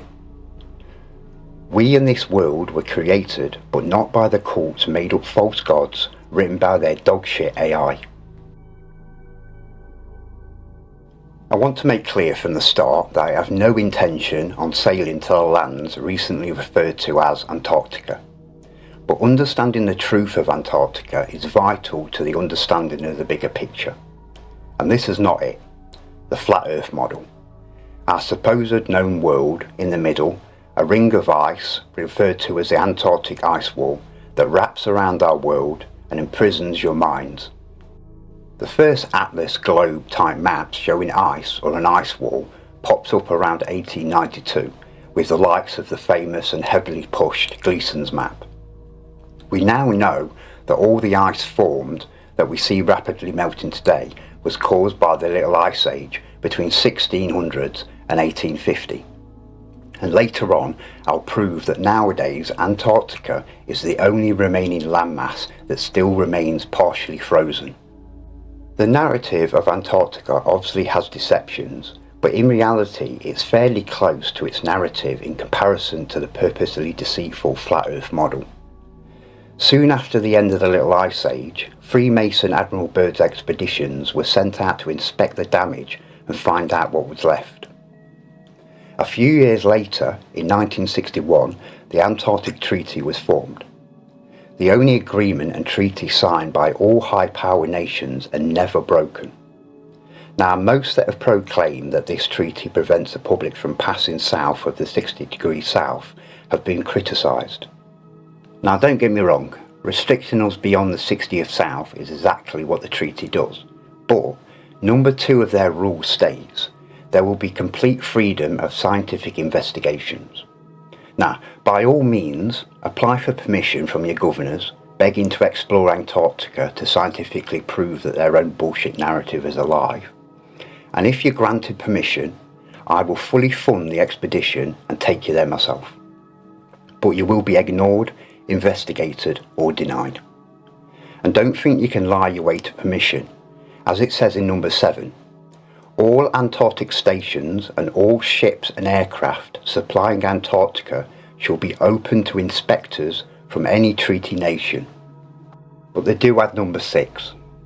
The treaty applies to all land and ice shelves south of 60 degrees south, but not the seas. Which quickly takes us to their fake Antarctic trips, holidays and vacations. We've got South America. Down at the bottom, we've got Cape Horn and Drake Passage, an area of ocean 600 miles wide. This thin passage added with Cape Horn, where the Atlantic and the Pacific Oceans clash. Known amongst us sailors as the most treacherous area in the world. The worst area one would want to sail through. A true test of a sailor's skill and grit. a place that's claimed tens of thousands of lives. So when it comes to trips to Antarctica, this would be the worst area to make the crossing by vessel. Keep that in mind. The narrative and deceptive tour guides claim there's 8 different ways to explore Antarctica, and you can book tickets for a couple of them for about £10,000 to £30,000 per person, sometimes just for a 2-day trip. Number 1, the classic Western Peninsula voyage. Crossing the Drake's Passage by vessel, even jokes about the unpredictable seas of death. Stopping at the Shetland Islands, King George Islands and Half Moon Islands, none of which are Antarctica, but the flooded Caledonia of Deception Islands. You just can't make this shit up, and we'll get back onto that later. Number 2, cross the Antarctic Circle. This one sounds more promising, right? Only a handful of souls have been further than 66 degrees south. Maybe they let you be the 6th, right? Crossing the Drake by vessel again. Most Antarctic cruisers don't actually cross the Antarctic Circle. Shocking, right? A couple of days on a boat around the Western Peninsula, looking from the vessel, of course. Potentially crossing the Antarctic Circle line, meaning you've not crossed it and you won't be. Number 3, Antarctica, South Georgia and the Falkland Islands. Crossing the Drake again. Neither the Falkland Islands or South Georgia Islands are Antarctica. Number 4, the Ross Sea from New Zealand. Only a handful of ships per year head south from New Zealand, so good luck trying to book this fake Antarctic trip. But even if you did, the pristine Snare Islands, the Macquarie Islands, the Campbell Islands and the Auckland Islands are not Antarctica. Number 5, the Weddell Sea and the Eastern Peninsula. Crossing the Drake Passage again. Paulet Island on the tip of the peninsula is not Antarctica. Number 6, fly to Antarctica and on to the pole. A 5-hour flight to what they call the geographic South Pole, what a joke, but they get 3 to 4 hours here. In reality, you're flown to near the peninsula and shown a cheap barbershop pole for a selfie opportunity. Don't bother taking your compass because it won't indicate you're anywhere near the South Pole because you're not. Number 7, the semi-circumnavigation. A vessel from New Zealand across the Drake Passage. Peter First Island, sailing round the Urbano Sea, Ross Sea or Ross Island is not Antarctica. Plus, the Ross Ice Shelf is where all the sheer ice wall photos come from. But in reality, it's just this little bit. Number 8, hilarious, fly over the Drake. Just a plane trip, no landing, enough said. Now, it's time to show you what your world used to look like.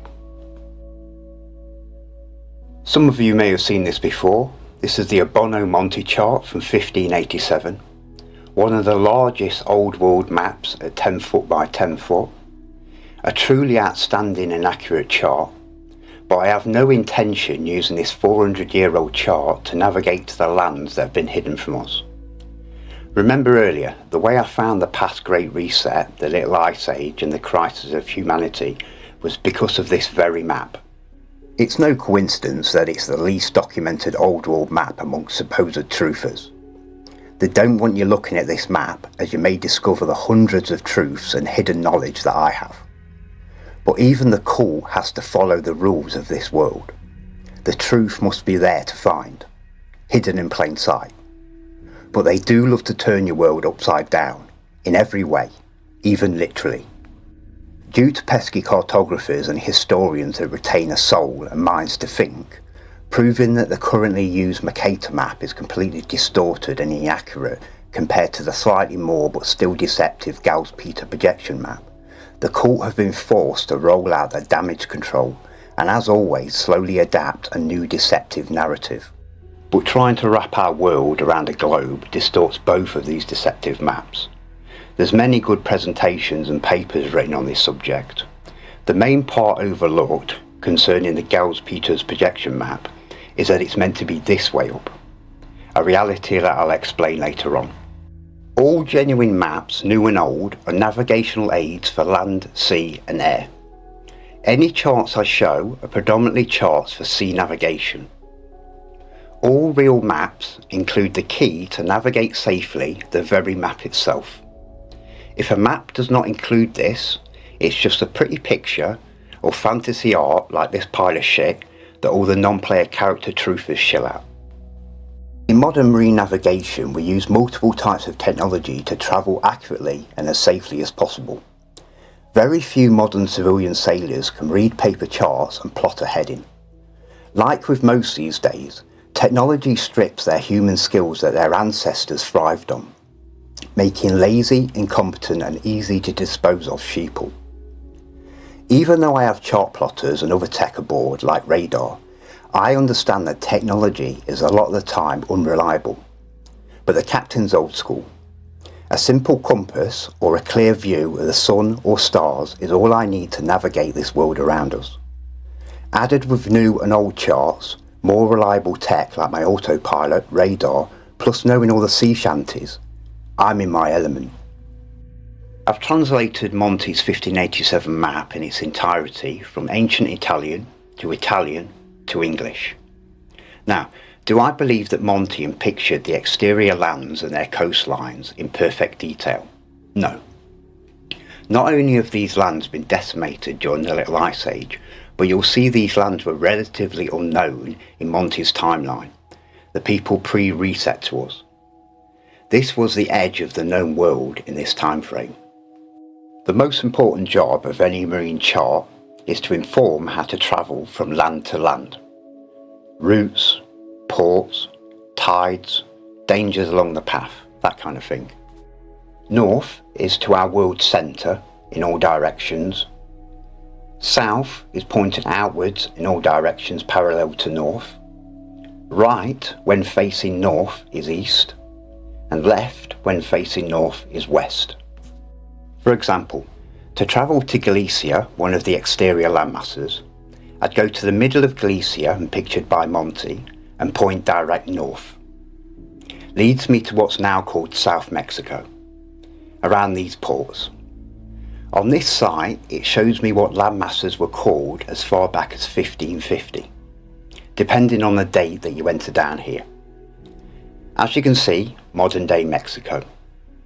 Change the date to Monte's time of 1587, there were 3 kingdoms, one being New Galicia.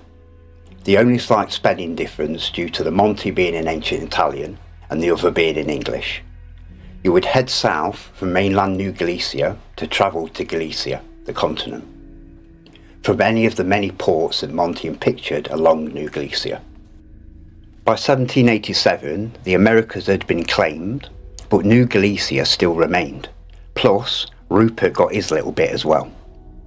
Between 1882 and 83, New Galicia was renamed Jalisco, and its history hidden and rewritten. But there's still loads of ancient and old world buildings still remaining in this area. Now, I can do this all the way around this map, and it lines up perfectly with the new one too. I want to give you a quick walk around on the inner lands as well as the outer, as this map's a key to understanding the bigger picture and answers hundreds of questions. We'll start in the middle. Other than the new chart that I'll be using to navigate out of here, like all maps, they're presented upside down. So let's turn this G the correct way round. The North Pole, the Arctic, Hyperborea, Rupus nigra, Samiru, the Garden of Eden. It's been called a lot of names over the years.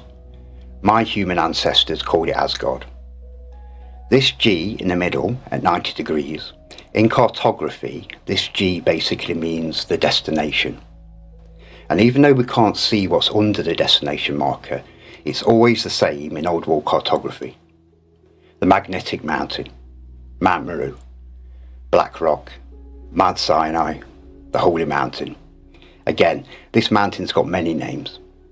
And the reason why it looks so familiar, the cult have pushed this imagery on you all of your life, hidden in plain sight.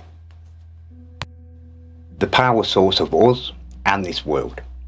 4 islands separated by 4 rivers, one always charted having 7 heads. The original Euphrates River. The mountain described like a heart, drawing the oceans in and pushing it back out, causing the tides and the world's oceans currents, feeding a balance of warm water around our world's oceans. Like any plasma source, each side of Hyperborea we have the anode island and the cathode island. The cathode, the positive, life-giving, magnet pole and deep green island. The anode, the negative, life-taking, pole of the magnet Husiaka. Now, I can't actually translate what Husiaka means, maybe one of you know, but just breaking down that word, arca, magnetic, maybe there's a connection there, I'm not too sure. The anode and cathode islands have been shown in many other old world cartography, showing an understanding of this world up until our recent timeline. The ancients and old world civilizations knew all this and incorporated it into everything.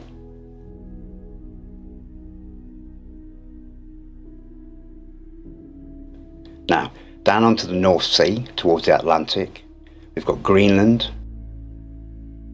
and Iceland,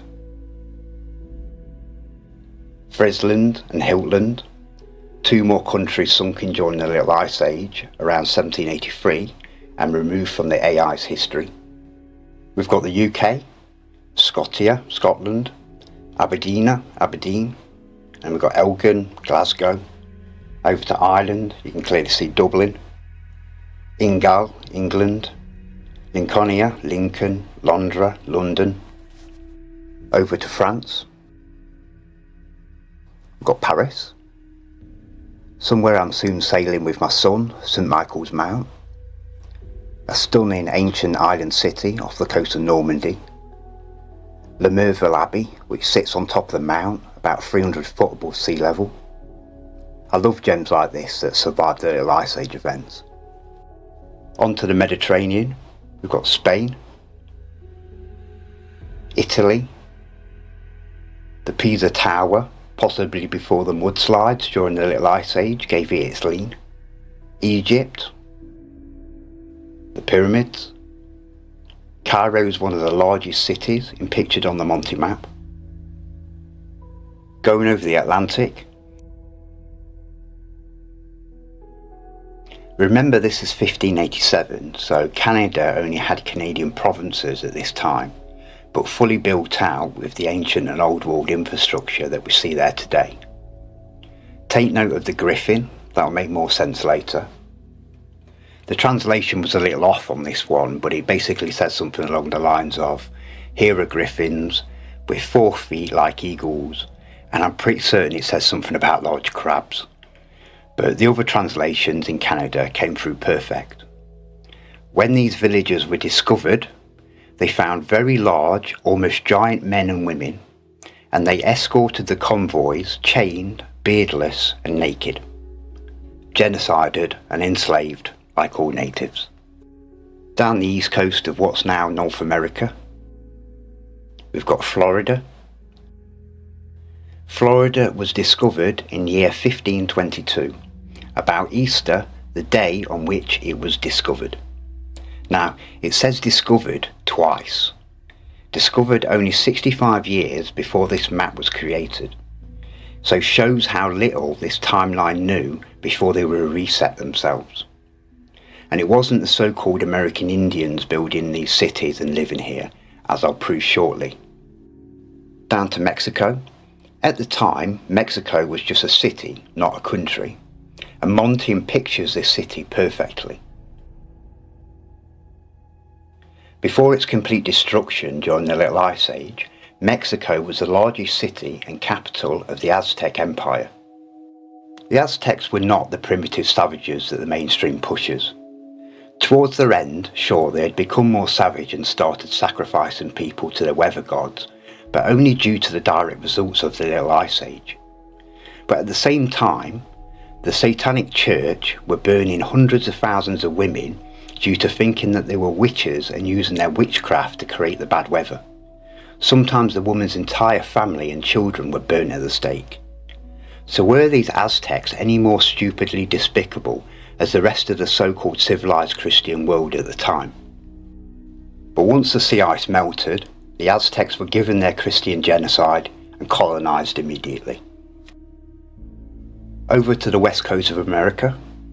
Anyone that knows their geography knows this looks odd. This well-known and documented country called California was amongst the largest land to be lost during the catastrophic destruction of this area during the Little Ice Age. And as you can see, we've got modern-day California where it is today. And just up, we've got San Francisco as expected, with active volcanoes that blow about 20 years later. This entire area, 4 times the size of Europe, first flooded into its own continent, then snapped off into the ocean around 1630. It's where Americans get their myths that one day California will snap off and sink into the Pacific Ocean. It's not that modern California will fall into the ocean, it's that California, the country, did fall into the ocean. It's like Chinese whispers from your ancestors. And bear in mind that the mainstream narrative says that San Francisco was found in 1776 and named in 1847. But here it is, in 1587, named San Francisco 300 years before the fake mainstream narrative supposedly even named it. Just like I've been showing you, to navigate to the country of California, you would travel south from mainland California. This line indicates south. Straight south from mainland California to the port of California in the country of California. Just like from mainland New Galicia to the outer continent of Galicia. The country of California and its inhabitants perished around 1630 to 1700 when California nosedived into the Pacific. Another country and people removed from history, just like Tartaria, Friesland and Hilland. Quickly going on to South America, going back to what I was showing you earlier with the massive land loss in this area, as you can see with my rough outline of what's left today. Like I said, once you know the truth and use the correct code words, the narrative admits this land loss throughout this realm. During the Little Ice Age, which lasted from around the 16th to the 19th century, South America experienced notable environmental changes, particularly affecting its coastal regions. These changes influenced both flooding events and coastal loss. These flooding events often resulted from both heavy rainfall and rapid melting of glaciers. In particular, the Patagonian coastline and parts of northern Chile faced erosion. Estimates indicate that during the Little Ice Age, approximately 216,000 square miles were lost in South America. These areas right here. This area is now Patagonia, previously named Regione di Giganti, Land of the Giants.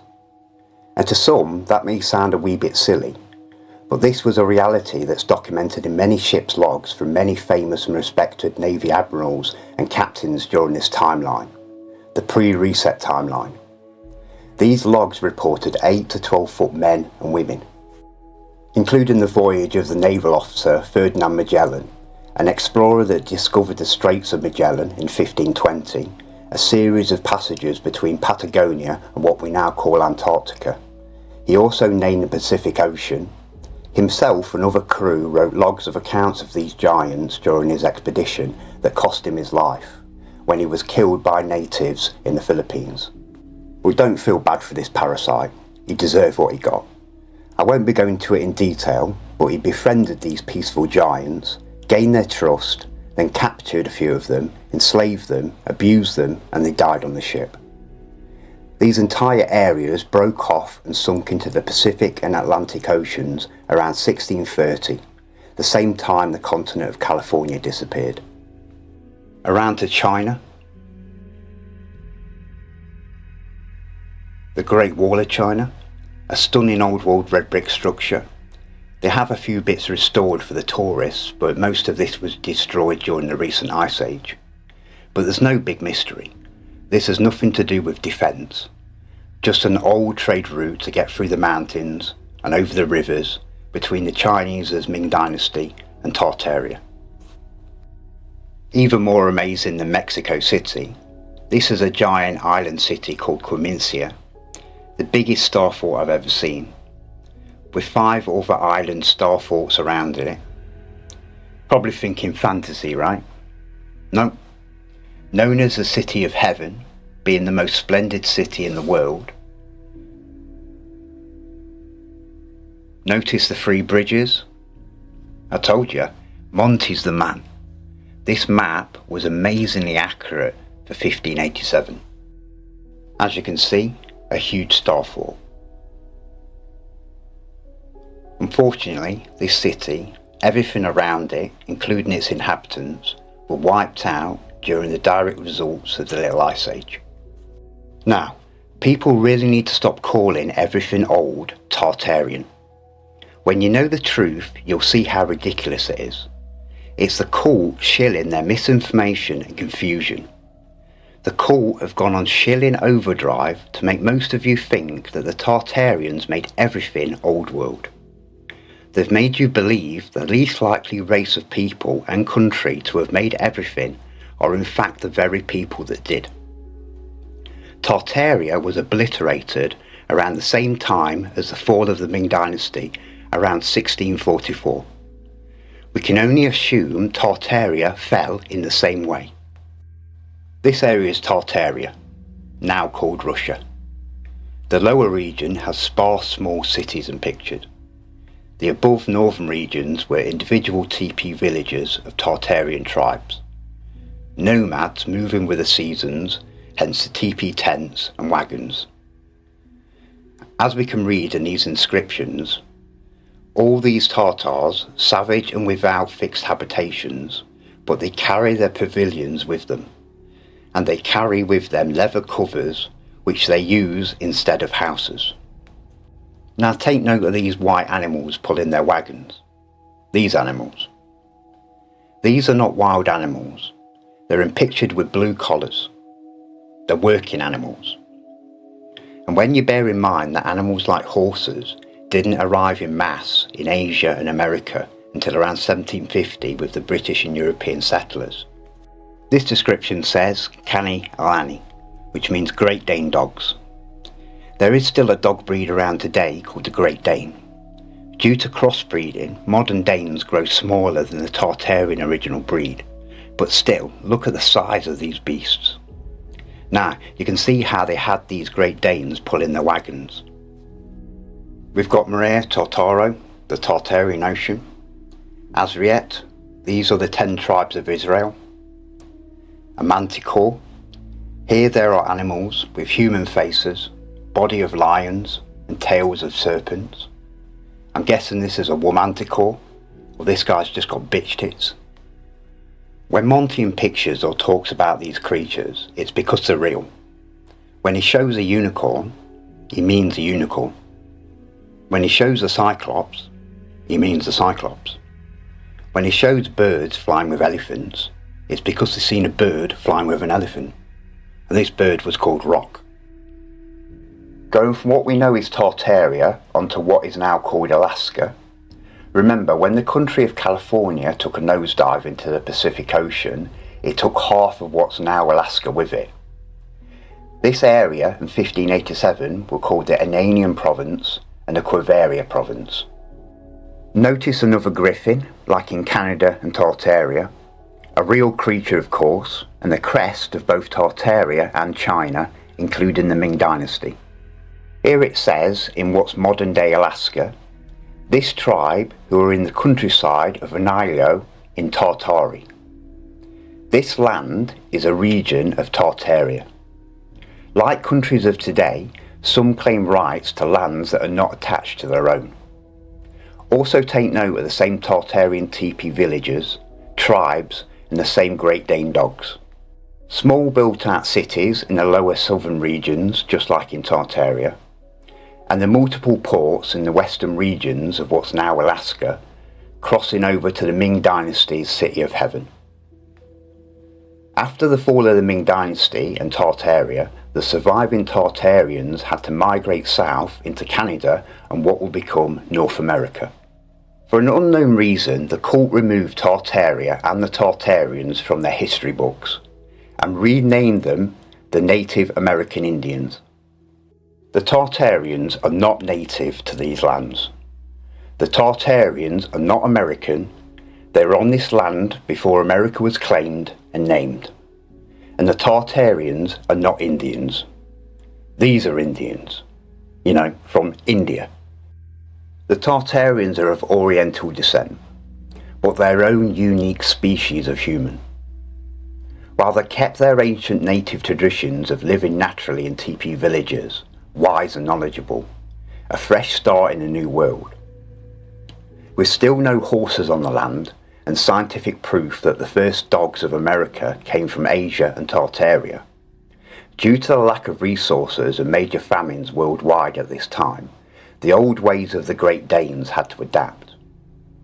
The Tartarian survivors prospered on this fully built out land like you see all over Canada and America, but still chose to live how they always have. Naturally.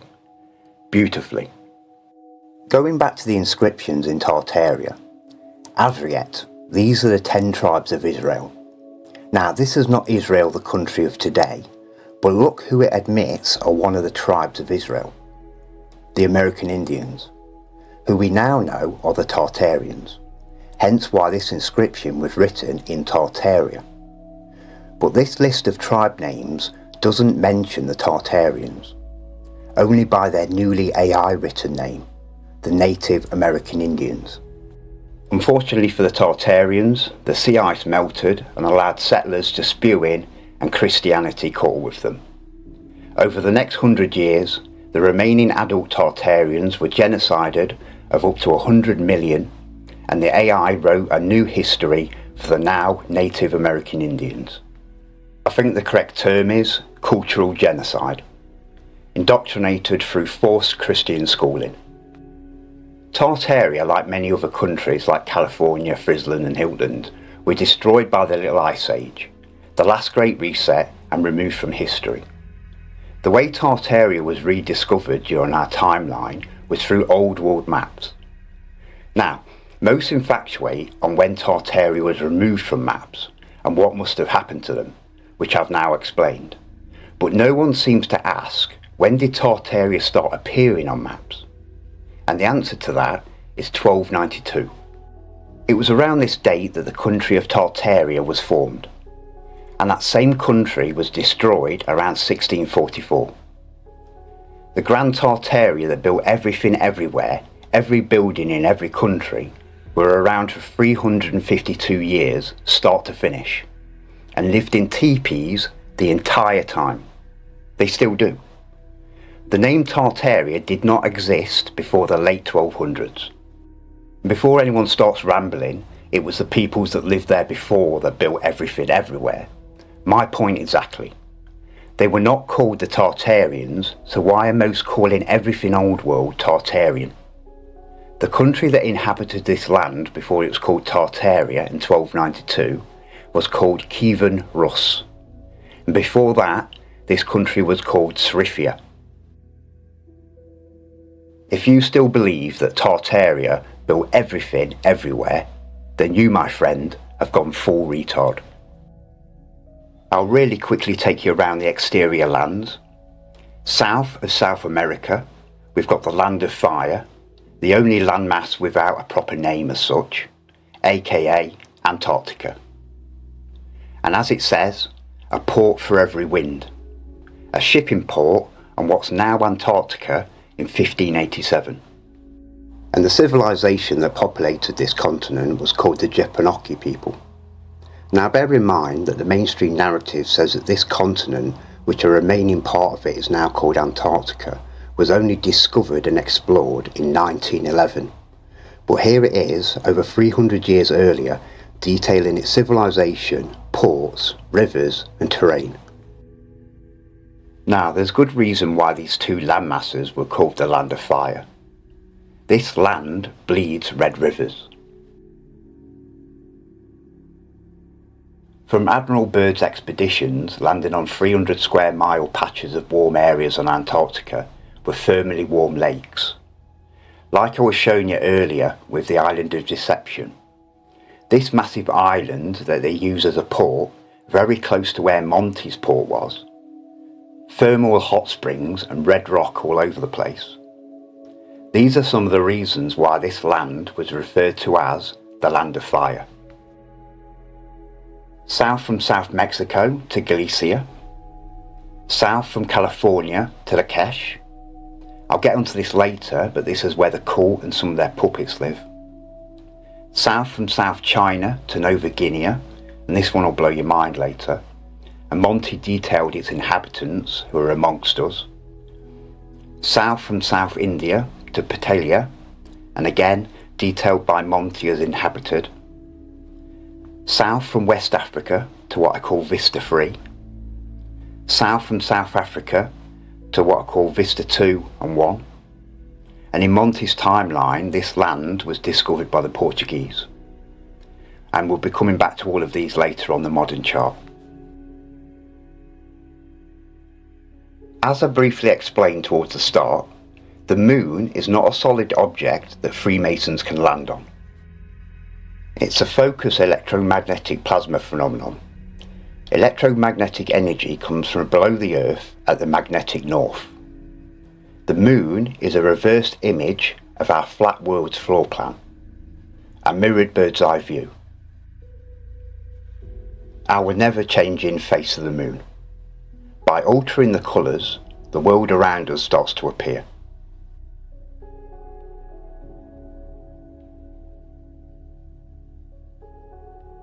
And I'll refer to this as the political map. It will help you get your head around it a bit better. This lunar map is so accurately detailed that it's an impossibility for it to be a coincidence. I believe in nothing, and I've tried to debunk it, but I can't. It lines up perfectly with the Monty, and I know the Monty map to be accurate. And there's some of you thinking, Captain, you're contradicting yourself now. You said a map is only a real map if it retains a built-in key, a navigational guide to navigate the very map itself. And you're right.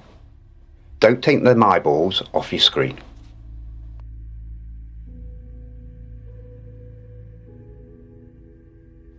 Perfection. There's the key. The Monty chart is amazingly accurate for its day. The lunar chart is amazingly accurate today. Before I get stuck in, I want to thank Vibes of the Cosmos for his years of research on this subject. His work's outstanding, and with respect to Vibes and every other genuine truth journalist, unfortunately, like most researchers, they make mistakes and sometimes don't comprehend the bigger picture and allow themselves to be blindsided with beliefs pushed upon them. So like with all these subjects I've touched on during this presentation, I've corrected, connected and finished Vibes of the Cosmos' work on this particular subject. Vibes has got the locations of the exterior lands in the incorrect areas geographically, in the wrong order, and even missing in his seemingly unfinished work. These mistakes were for 3 reasons. 1. Vibes doesn't understand the destruction of the recent Little Ice Age between the 1587 Monty map and modern maps and the severe amount of land lost. 2. Vibes is not an expert in cartography specialising in Old World cartography and particularly the Urbano Monde 1587. 3. Vibes is not a sailor nor truly understands marine navigation, chart plotting or astronavigation. Vibes mistakenly labelled this landmass as Nova Guinea, but this is actually the Kesh. What I've outlined here was Nova Guinea's original location before the destruction of the Little Ice Age, and everything inside this line was part of Nova Guinea. And here are the rest. As you can see, this includes Australia and New Zealand, amongst other surrounding islands like Fuji. I can undeniably prove this geographically amongst dozens of other proofs, mainly with the help of Monty's map, the key. And the implications are mind-blowing. Australia is full of old world and even ancient architecture predating the recent reset and the Little Ice Age, meaning there was built up architecture and infrastructure not only in our known world but even in the outer lands that surround us. The mainstream tells us that Australia was discovered by James Cook in 1770 and named Australia around 1825. And every old world building there was founded after. And as you can see on the Monte map, Australia's massive landmass is missing in the highly detailed area that Australia should be in geographically. There's only one country missing on the entire Monte map. Guess which one? Yep, Australia. But in reality, Monte didn't miss Australia out. It's right in front of you. Well, what Australia used to look like before every volcano in the area blew their tops all at once for years on end, causing massive earthquakes, mudslides and entire countries to fall into the oceans during the Little Ice Age that only ended in 1860. Now, let me give you one of the undeniable proofs, then I'll get onto a few of the more interesting proofs out of the dozens that I've collected. There's a couple of ways that we can use Australia's position geographically today and use it to locate the same area on Monte's map. The tropical zodiac is a system that divides the sky into 12 equal parts, each corresponding to a zodiac sign.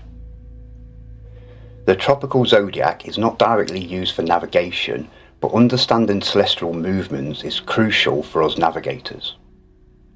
The Tropic of Capricorn runs through South Africa, South America and Australia.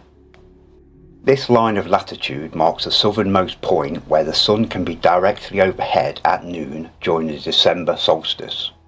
The Tropic of Capricorn runs through the southern part of South Africa, just like on the Monte map, and runs through the central part of South America, as on the Monte, and lastly runs through Australia's central region. As I follow the Tropic of Capricorn into the area where Australia now geographically sits, there's only this section of land that Capricorn runs through, showing the location of Australia on the Monte map. And guess what landmass we're on? Yep, Nova Guinea. Lines up perfectly, and Australia geographically sits right here. New Guinea just under the equator line, and the Indonesian islands all line up geographically to Australia's position too. Using Borneo as a reference, as its name hasn't changed since its 1587 map, and Borneo today, we've got Malaysia, Singapore, Java, which has took a serious hit since 1587, the Swahili's, New Zealand plus surrounding islands were also part of Nova Guinea. Pre-Little Ice Age and the destruction that came with it, Papua New Guinea was known as the Glio Kingdom, but we still see remnants of the old city names like Papua New Guinea. The narrative says the Spanish were the first to name it after the reset, Nueva Guinea. Nueva Guinea, Nova Guinea. Clearly named after the country and outer ring landmass that had just been renamed Australia. The documented civilization in Nova Guinea was called the Kingdom of Brasilia. Australia, Brasilia. Sounds similar, but it gets weirder. The oceans on Monte's map behind the ring of continents were titled, behind Nova Guinea, now Australia, Oceano Austral Giatico.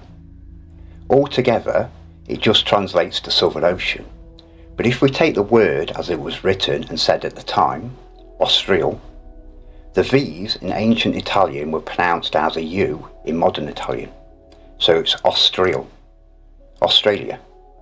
Now, is it a coincidence that the newly named Australia can be made up from the same name of its previous kingdom, Brasilia, and its ocean, Austral? Plus, when you add Nueva Guinea, Nova Guinea, New Guinea, that's the old country, its kingdom, and ocean's name hidden inside the new names. Obviously not a coincidence, as I've already proven this is Australia geographically. Discovered in 1770, my hairy Scottish arse was it. I could keep doing this with the name links, but I want to show you the people of the Kingdom of Brasilia. There's multiple descriptions of the inhabitants of Nova Guinea on Monte's map. The photos I'm showing are of the now called Australian Aboriginals, New Zealand Maoris and the New Guinean peoples. These peoples are of the same race just different tribes and separated by the destruction of the Little Ice Age. In these countries which are not yet well known, men go naked and among them. The oldest perform the office of kings, who however govern in the manner of a republic, seeing in all manner of a barbarian, without any policy in this. The inhabitants of this country do not want the trade of strangers, or their friendship, and this is forbidden by their kings, under the greatest pains and a gift for idlers, meaning come ashore and we'll kill you and eat you. During any of the expeditions, if I anchor up offshore and this lot come running down the beach, or this guy pops out of his house with his dear old mum, I'm out of there. The last thing I wanted to mention before we move on is the weird unique animals and critters shown on Monty's map of Nova Guinea. Now don't get me wrong, there's unusual critters all over Monty's exterior lands, but Australia is often regarded as the land of unique wildlife and having the most extraordinary and rare species on Earth. Let's have a quick look at what happened to the survivors of the Brasilia Kingdom after the Little Ice Age and British and Europeans founded it once more, blessing its natives with their Christianity. 95% of the native Nova Guinean people were genocided, raped and enslaved during massacres that sickened me during my proof gathering for this documentary, and I won't be repeating any of it. What I found pained my body and soul. Especially this Jumanji looking piece of shit. If there's a jaw I'd like to break, it's his. I'd like to see him smirk then. Evil bastard. And where did they take them? Probably to dig out all the mud flood in North America, then dig their own graves. The most mind-blowing thing about Nova Guinea, what we now know is Australia and New Zealand, is this outer ring landmass that's meant to be part of the great imaginary ice wall had fully built out cities and infrastructure pre-reset, pre the Little Ice Age. The same infrastructure we see all over Australia today. And as this part of the ring of land around us was built out and was inhabited by its builders in the past, it's only logical to expect all of these land masses to be built out with infrastructure. I've known this for a while and it still blows my mind to think about the possibilities. Let me show you how they hide these lands from you. These are the marine traffic paths. These are the flight paths. These lands are hidden to us on their modern distorted maps, but visible on the lunar chart, Monty map plus other old world maps. As you can see, both marine and flight traffic misses these hidden lands with perfection, and gives more accurate flight plan times than their own distorted map and their flat earth fake map. Back down to Antarctica. This is what Antarctica is, this tiny little turd. A small island off South America.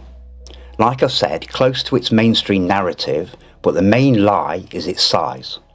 It's not continent number 7, it's a small island, a remnant of the Land of Fire. That dot right there, that's the Ross Ice Shelf, also known as the Ice Wall. Scary, right? How are we going to get over it? How are we going to get around it? We must be trapped. In your minds, maybe.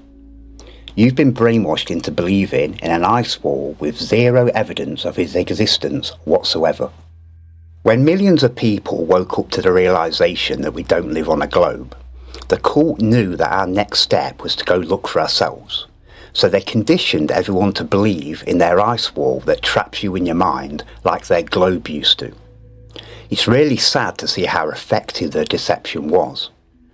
What else are you willing to believe without any evidence whatsoever? These islands are also part of the Land of Fire, but these are hidden on the cult's modern maps. The second landmass on Monty's map was completely destroyed with no remnants left on the lunar map. Once our current and coming ice age are complete, there'll be nothing left down here.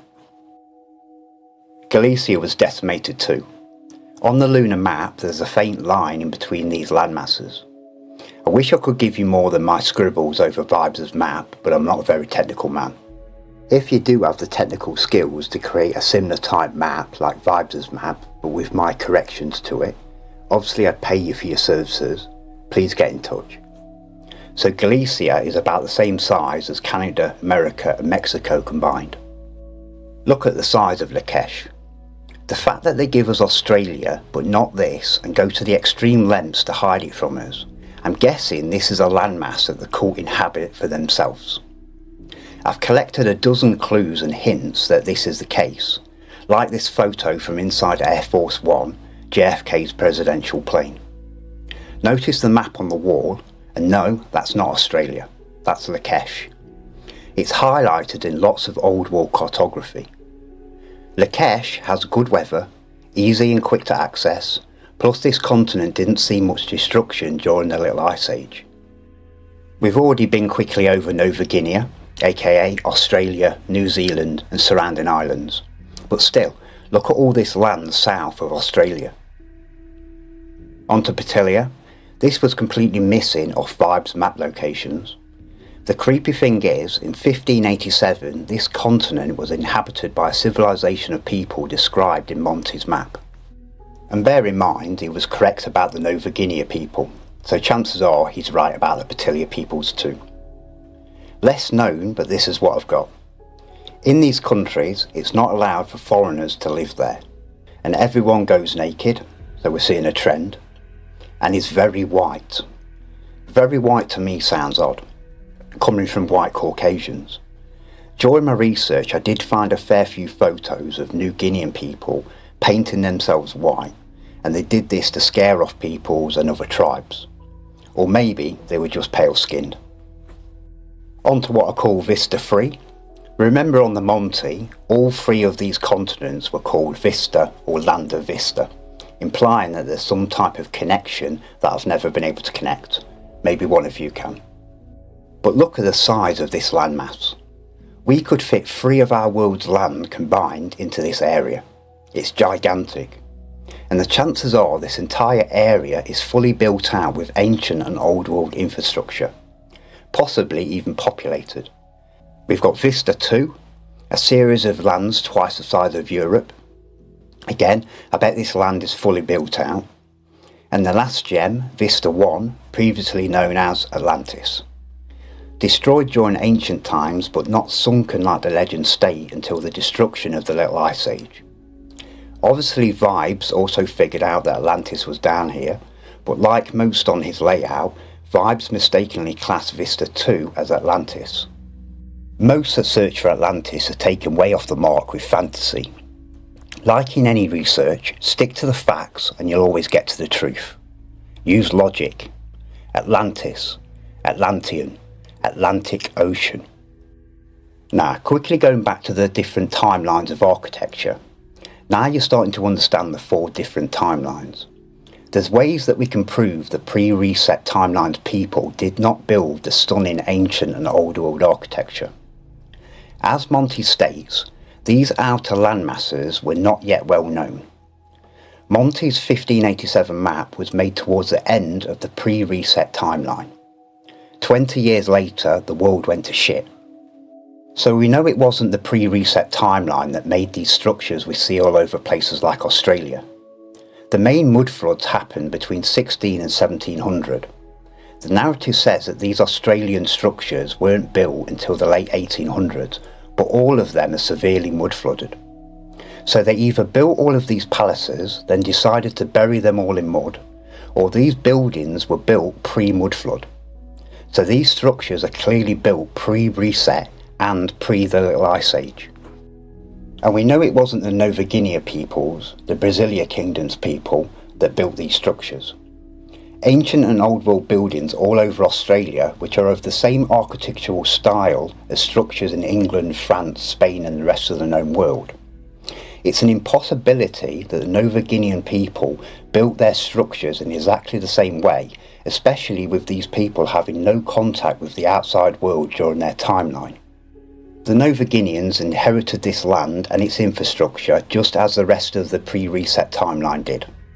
Just as our timeline inherited what was left from our pre-reset timeline. These buildings were created by the ancient and old world timelines people before their own demise. Clearly the ancient and old world timelines people inhabited all lands, including the outer ring of landmasses that surround us. Monty's time, the people pre-reset to us, obviously had a higher knowledge about our world compared to our dumbed down timeline. Humanity has never been this stupid. Right, before the ice wall lovers start pointing around the lunar edge and screaming ice wall, let me show you a crappy experiment I did. This black piece of paper represents our world. Everything we see on the Monty and lunar maps. All around our known world I've placed other charts representing other landmasses beyond. I've got a round mirror. This represents our moon's reflection. It's in no way to scale, but that doesn't matter, you'll get the point. The camera represents our perspective looking up at the moon. And as I rotate the moon around our world, this is a reflection, our perspective. All we see is a round reflection of the immediate land around us, but we can't even see the full black rectangle piece of paper, only a small circle part of it. So does that prove that the rectangle is actually a circle? No, because we can step back and we know 100% that there's more than the little circle that we can see from ground level. My logical mind only gives two possibilities. This circle is the edge of the known world, a barrier, maybe even an ice wall, a sealed unit from that point onwards. Or, like I said with my experiment, when you look into your bathroom mirror, do you see the reflection of the entire wall behind you, or just a part of it? Knowing for a fact that these hidden lands exist, this creates more issues and questions. We know for a fact that our local moon and sun both circle and spiral around our north. But if this outer land, large enough to fit 3 times our world inside, doesn't get the warmth from our local sun, it must be in darkness and frozen. Now, this is just a theory until I prove it, and I eventually will because I'm right. It would be a waste to create this massive landmass, plus possibly more beyond, to only allow a tiny part of it to be livable and accessible. It just doesn't make sense to me. And whenever something doesn't make sense to me, it's always because it's wrong. My soul resonates with the truth and receives information directly from source. And I feel it in my bones that these lands are habitable. If this area wasn't receiving warmth, the land and oceans would be frozen. There wouldn't be any distinctive features between the frozen land and seas. And the moon's reflection would look more like this. But that's not what we see. We see separate land and liquid oceans, indicating warmth and light. How could the moon reflect darkness and show landmasses in such detail? The only logical explanation would be this area has its own heat and light source. The sun and moon are yin and yang. You can't have one without the other. And you can't have either without their power source, a magnetic north. My improving theory is that this land has its own sun and moon.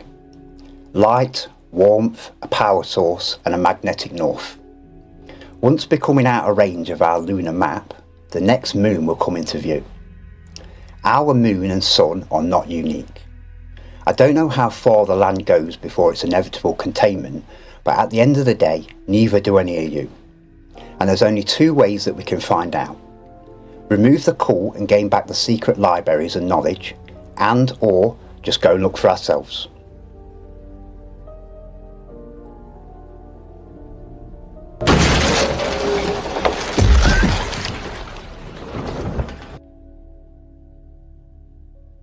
I need help from truth seekers and content creators to help push the information on this documentary, to put truth research back on the right path.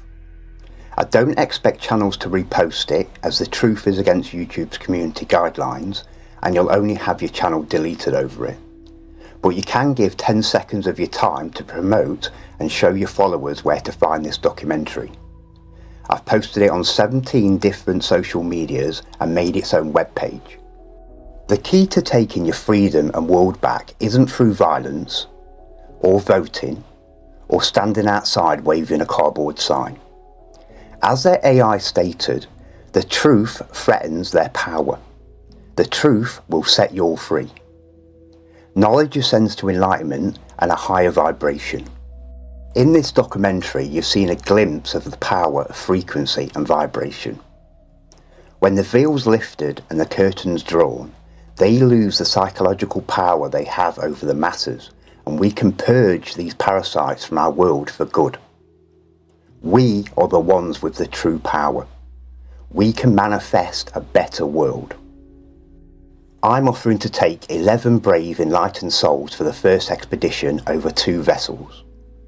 I will show you all the reality of the world around you, and there's nothing the cult can do to stop me. I need a second captain for Saorsa 2, a 40-foot steel-hulled, cutter-rigged sailing yacht. No details of the expedition will be given until you've been selected as crew. For the first voyage, I ask for no females, no one under the age of 25, no one with children under the age of 18, and no one over the age of 60. And I mean no disrespect. I will protect my crew and we will return safely, but sailing into undetailed, uncharted and unknown waters has its dangers, and I don't need the listed above clouding my job as captain.